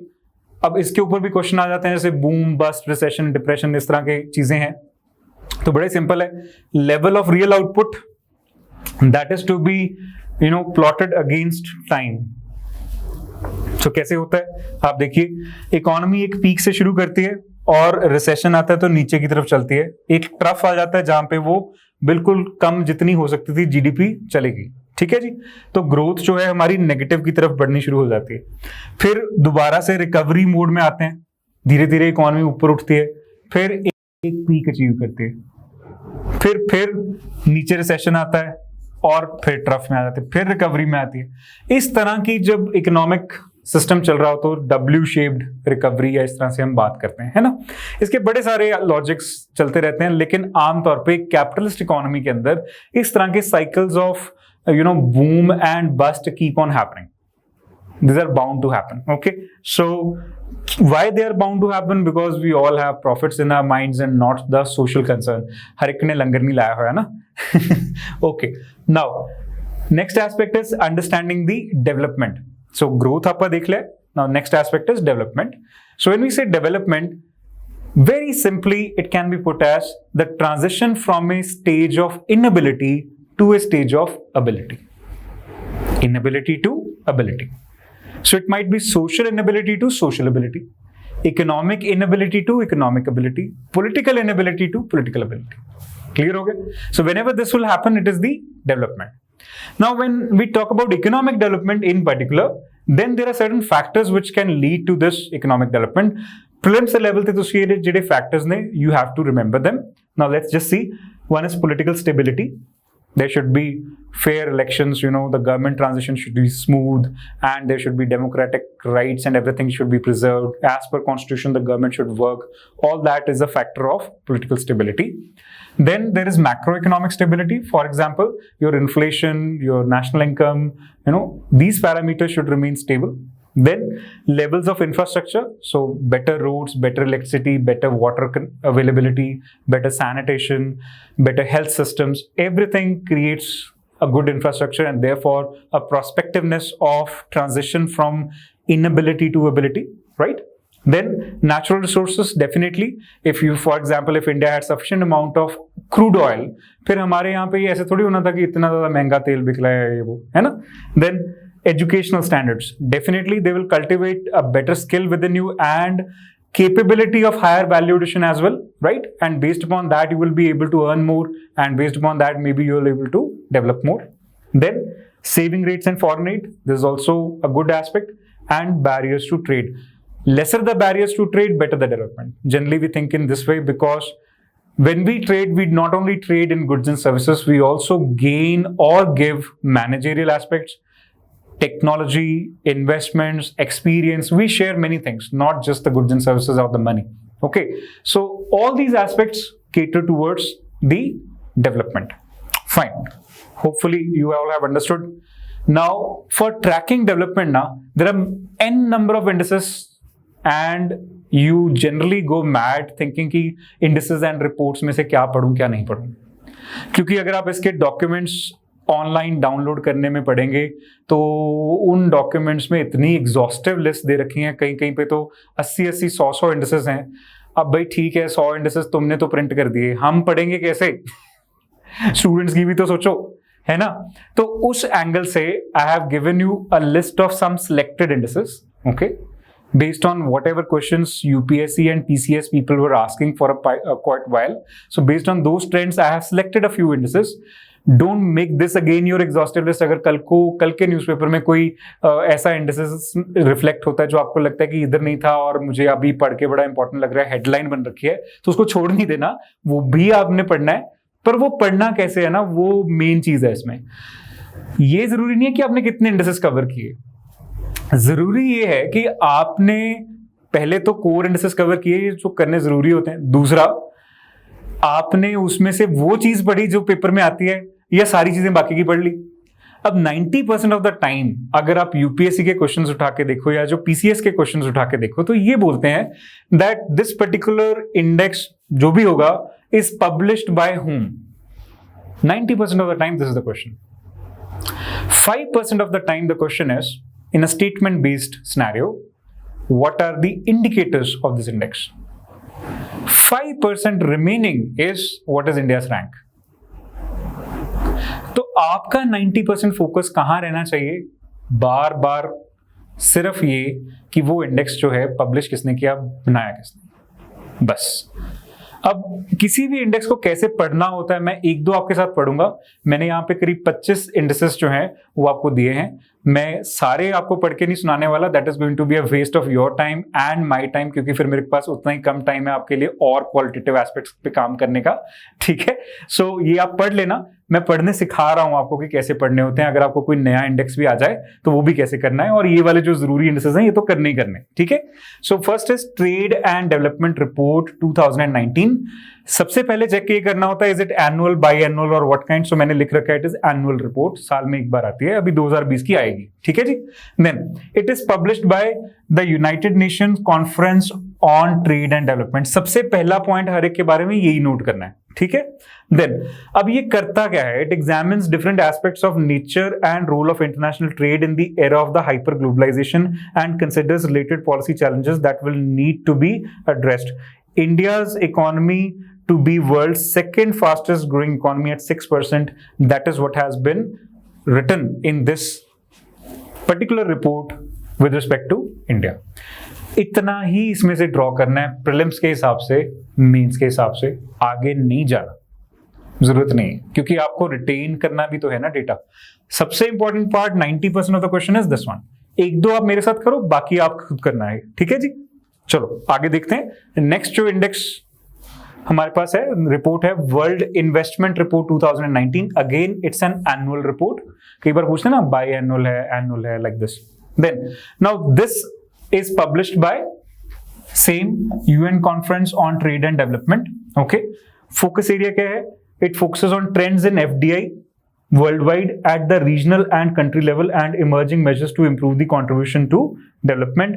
Key takeaway from the report: the global FDI slipped by 13% in 2018 to US $1.3 trillion from $1.5 trillion in 2017. So this is basically the uncertainty. Now, with respect to India, what is it? India received foreign direct investment worth $42 billion in 2018. 2019 के भी हमारे figures आ गए हैं. They are around $60 billion of FDI that we have received for 2019. So that's how the scenario is. ठीक है जी. इस तरह से पढ़ना है. सबसे important part is who published it. So next one is Travel and Tourism Competitiveness Index 2019. Now it is a biennial report. 2 साल में एक बार आएगी. It is published by World Economic Forum. ऐसे ही इंडिया के बारे में जो एस्पेक्ट्स होंगे वो हमने पढ़ लेने. That India has been ranked 34th in comparison to 40th in 2017. तो पिछली बार से थोड़ा सा इंप्रूवमेंट है. So like this we have to cover all the indices. So there is Global Competitiveness Index. Okay, so that is published by World Economic Forum. Then there is Digital Economy Report 2019 published by UNCTAD. Then there is Ease of Doing Business Index, UPSC ने भी पूछ लिया, PPSC का भी पूछना बाकी है. It is published by World Bank. ये इसके 12 पैरामीटर्स हैं और इंडिया का रैंक अभी इसमें 63rd आया है. These are some of the important takeaways from this particular index. Very, very important always for prelims. Yeah. Then there is another index that we have taken up, World Employment and Social Outlooks Trend 2020. It's an annual report. Very important. Okay. Again, it's published by ILO, International Labour Organization. Then World Economic Outlook 2019. It's biannual in nature. It's published by IMF. Very, very important. UPSC has already asked question on it. PPSC may be next. So Inclusive Development Index 2018 biannual है. ये अभी 2020 का आएगा. It is published by World Economic Forum again. Okay. Then next is Global Wealth Report 2019 and so on. There are many indices. I would like you to read all of them, not leave out any. सबसे ज़्यादा जो हमने focus करना है वो इस बात पे कि किसने पब्लिश किया. दूसरे नंबर पे फोकस करना है इंडिया के बारे में क्या बोलते हैं. ठीक है, ये दो चीजें हमारी जो हैं की फोकस में रहेंगी. So all of them you must read. Okay, they are very very important. बहुत हार्डवर्क लगा इन सबको ढूंढने में, इकट्ठा करने में, इस फॉर्मेट में डालने में. I hope you can appreciate that hard work and then at least study that. Okay, चलो next is economic growth rate of Punjab versus India. अब थोड़े से डेटा पे आ जाते हैं. कई बार डेटा बेस्ड क्वेश्चंस आते हैं, ट्रेंड्स के ऊपर बेस्ड क्वेश्चंस आते हैं. This data I have picked up from economic survey of Punjab only 2019. उसके चैप्टर 1 के अंदर दिया है. So it's an authentic data. As of now हम यही यूज करेंगे क्योंकि ऑफिशियल डेटा तो यही है. ठीक है ना, जो हमें अवेलेबल है. Okay, now economic growth in Punjab has been moderating over the past 2 years. No, growth को लेके ना एक तरह के क्वेश्चन आते हैं जिसमें कुछ बार एक वर्ड यूज होता है स्टेडली. जहां ये वर्ड आपको इकोनॉमी में नजर आ जाए ना, स्टेडली, वो स्टेटमेंट 99.9% गलत होती है. क्योंकि ग्रोथ एंड डेवलपमेंट का जो सिनेरियो है ना वो ऐसे ऐसे चलता है. स्टेबल कुछ नहीं है, रोज बदलता है. अब कोविड-19 का किसी को पता था कि एक क्वार्टर में ये जाएगी नीचे ग्रोथ, फिर उसके बाद उठनी शुरू होगी. So there is never a steady trend. Okay, 4 बार यूपीएससी इसी एक वर्ड के ऊपर क्वेश्चन पूछ चुके हैं. दोनों ही स्टेटमेंट में हर बार यही शब्द होता था, स्टेडली स्टेडली स्टेडली. तो जहां स्टेडली आ गया गलती है, बस ये मान के चल रहे हैं. क्लियर है. अब यहां पे बोल रहे हैं moderating over the past 2 years. तो पेपर में भी ऐसे ही लिखा होगा, स्टेडली नहीं बोलेंगे, 5 years नहीं बोलेंगे, डेकेड नहीं बोलेंगे. 2 years है तो 2 years है, बस ये रट्टा मारना. Okay, then the advance estimates for Punjab gross state domestic product. जैसे हम जीडीपी बोल रहे थे ना, तो इधर यहाँ पे स्टेट के लेवल पे ग्रॉस स्टेट डोमेस्टिक प्रोडक्ट बोलते हैं. ठीक है, एट कांस्टेंट 2011-12 प्राइसेस. ये 2011-12 क्या है हमारा base year. Now Punjab GSDP grew at 5.98% in 2018-19 and now the estimates put it somewhere in 5.33% bracket. और कोविड-19 के बाद तो शायद ये और थोड़ा सा नीचे अब जाएगा for 2020-2021. Okay, Now, growth rate of Punjab has overtaken the growth rate at national level. India से थोड़ा सा ज्यादा है. Despite the moderation in growth rates over the past few years, Punjab is expected to grow faster than the national average in 2019-2020, unlike the trends in recent years. हमेशा hopeful रहना चाहिए और इसमें कुछ बुराई नहीं है, लेकिन अब आप देखिए सिनेरियो है कैसा. The yellow line on the top is depicting the growth rate of national income, and this rusty line at the bottom is growth rate of Punjab. So you see, Punjab sort of overshot the growth rate of India for a while here in 2013-14 bracket, and then it has been consistently lower than the growth rate of India, okay, over the years. And now Indian economy's growth rate is here at 5% and Punjab economy is at 5.3%. It's not a big deal of higher, but that's a kind of statement that works for economic survey because essentially it's a government release. Okay. Now, next is the sectoral performance. What kind of sectoral performance is there in terms of primary, secondary and tertiary? Okay, very important. Now you see, like the national economy, the services sector has contributed the largest share in the state's gross value added. UPSC Pre में ना ये भी question आया हुआ है कि arrange the following sectors of economy in the decreasing order of their contribution to GDP. So it was tertiary is more than secondary is more than primary. इस तरह से आया हुआ है ना. लेकिन पंजाब में ऐसा नहीं है. कैसे है पंजाब में अभी देखते हैं. So over the past 5 years, services sector in Punjab have contributed an average share of 46.4% annually. तो tertiary sector तो definitely सबसे ज्यादा contribute कर रहा है, लेकिन primary secondary में issue है. कैसे है देखो. For the primary activities, agriculture and allied activities, I hope this is clear, but I am reading out the figures to you just in case it is not visible. So in case of primary activities, you can definitely look at your presentation. The average growth rate over 2012 to 2017 phase has been somewhere near 1.7%. Its share in GSVA or gross state value addition is 28.1% for 2019-20, and its share in employment is around 26% for 2017-18, the PLFS, the periodic labor force survey that we have. Okay, so 28% है primary activity का share GSDP के अंदर. Secondary activity का share है 25.2% और tertiary का है 40.7%. तो पंजाब के लिए अब इंडिया में तो सेक्टोरल कंट्रीब्यूशन कैसा था. Tertiary that is services are more than secondary are more than primary. इस तरह से सिनेरियो है इंडियन इकोनॉमी में. ठीक है, जहां पे आप अगर इसको लेंगे so this is around 55%, this is around 15% and whatever is the remainder around 29 to 30% is right here. ठीक है जी. तो this is the rough way of looking at it. Now for Punjab specifically, the tertiary as we stated is 46.7%, so that tertiary is here. Okay, but primary is more than secondary. That is the scenario, because this as we know is 46.7%. The primary, as you just saw in the previous one, is 28.1%. 28.1%, and the secondary, as we saw, is 25.2%. आपको ना points में याद रखने की कोई बहुत ज्यादा चिंता करने की जरूरत नहीं है. आप बस इतना याद रखिए कि ये ऑर्डर क्या है. बस प्रीलिम्स के लिए इतनी टेंशन लेनी होती है, ज्यादा नहीं लेनी होती, बात बन जाती है इतने में. ठीक है जी. ऐसे ही एम्प्लॉयमेंट के लेवल पे भी आपको आगे मैं एक ग्राफ दिखाता हूं. This one. So this is the employment share versus the share in GVA. Now you see there is quite a bit of parity between these two as to जितने के लोग उस सेक्टर में एम्प्लॉयड है उतना कि उस सेक्टर का पर्टिकुलरली शेयर इन इकोनॉमी भी है, गिव और टेक ±5%. 26% लोग एग्रीकल्चर में इन्वॉल्व हैं पंजाब के अंदर, और वो 28% हिस्सा जो है ग्रॉस वैल्यू एडेड में डाल रहे हैं. 33% के आसपास लोग इंडस्ट्री में इन्वॉल्व हैं और वो 25% के आसपास इंडस्ट्रियल मैन्युफैक्चरिंग के तौर पे जीवीए या वैल्यू एडिशन में हिस्सा डाल रहे हैं. 40.9% या 41% लोग जो हैं वो सर्विसेज में काम करते हैं, और ये करीब करीब 46% जो है वो जीवीए में हिस्सेदारी डाल रहे हैं. तो this amounts to a fair amount of equality in terms of distribution of incomes and wealth generation when you talk about Punjab.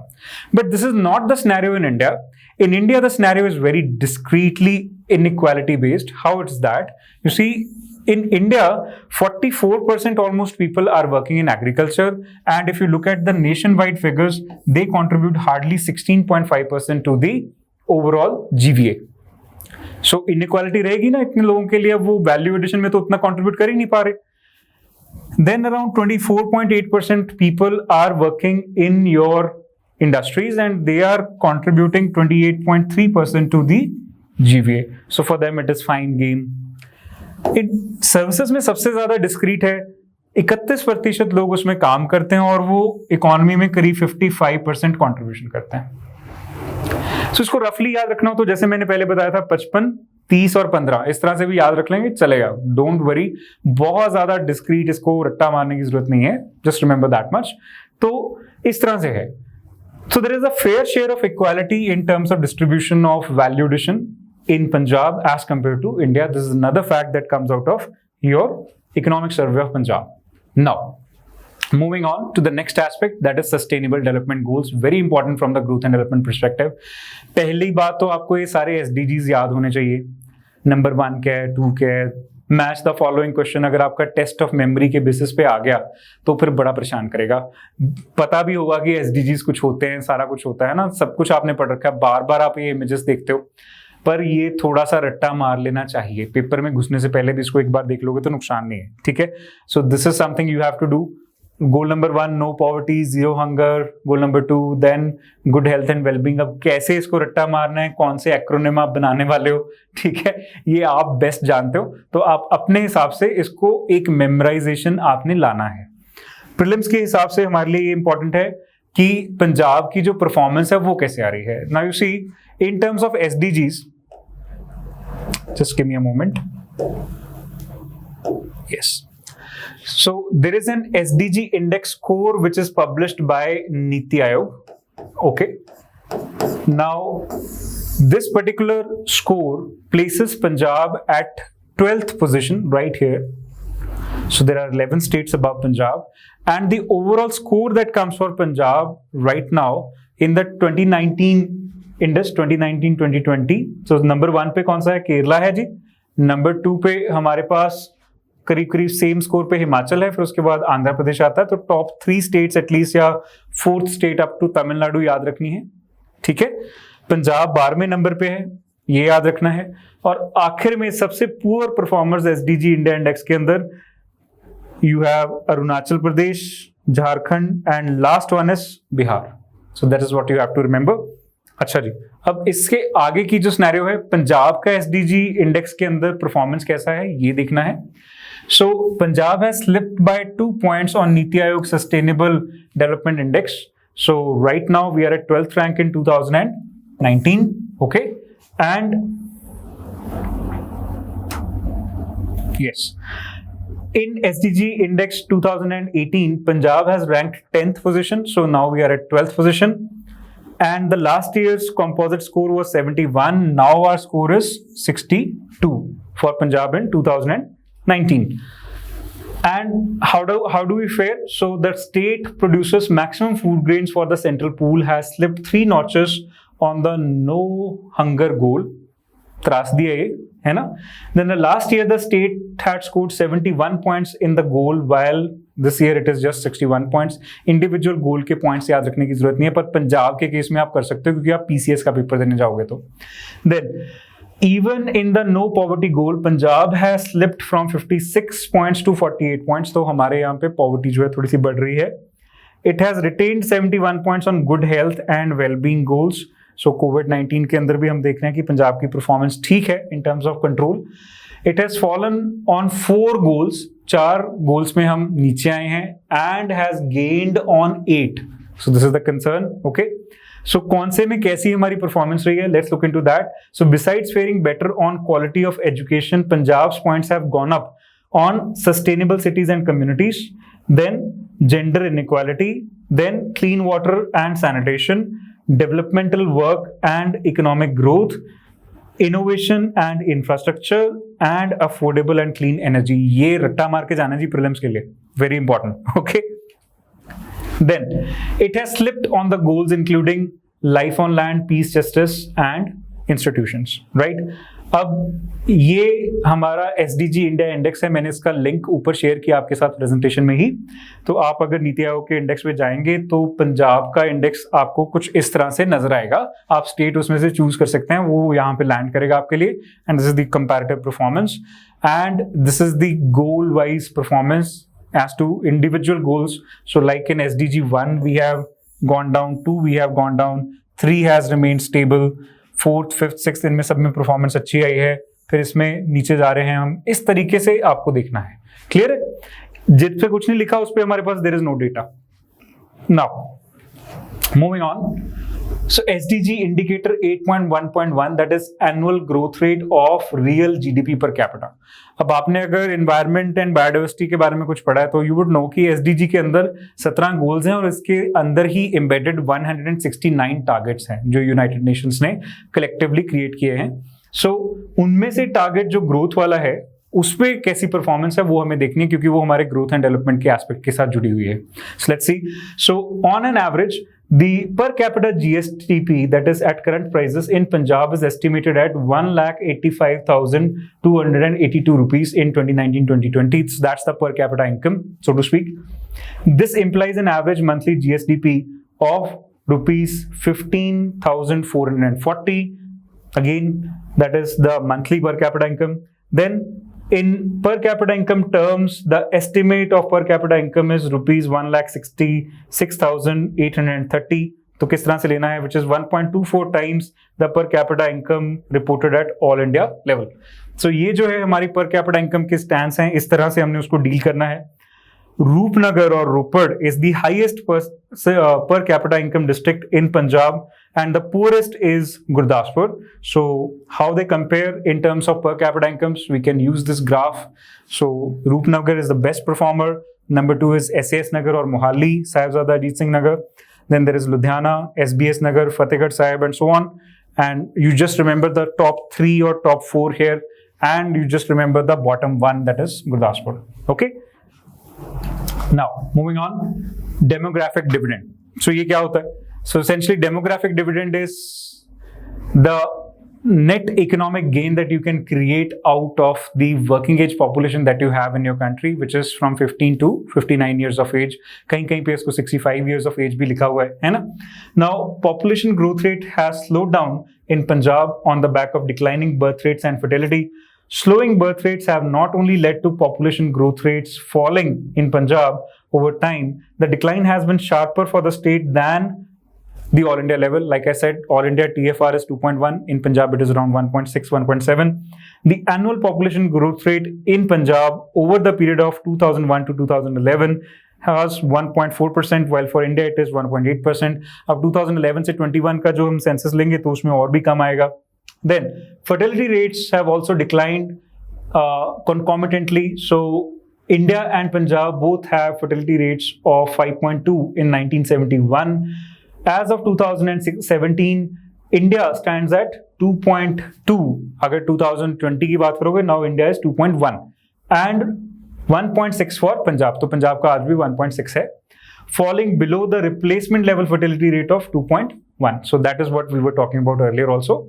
These trends have contributed to a demographic shift in Punjab with a consistent increase in population in the working age group, which is 15 and 64 years. So officially जो है हमें 15 and 64 years के बीच वाला जो age group है उसको working age group लेना है.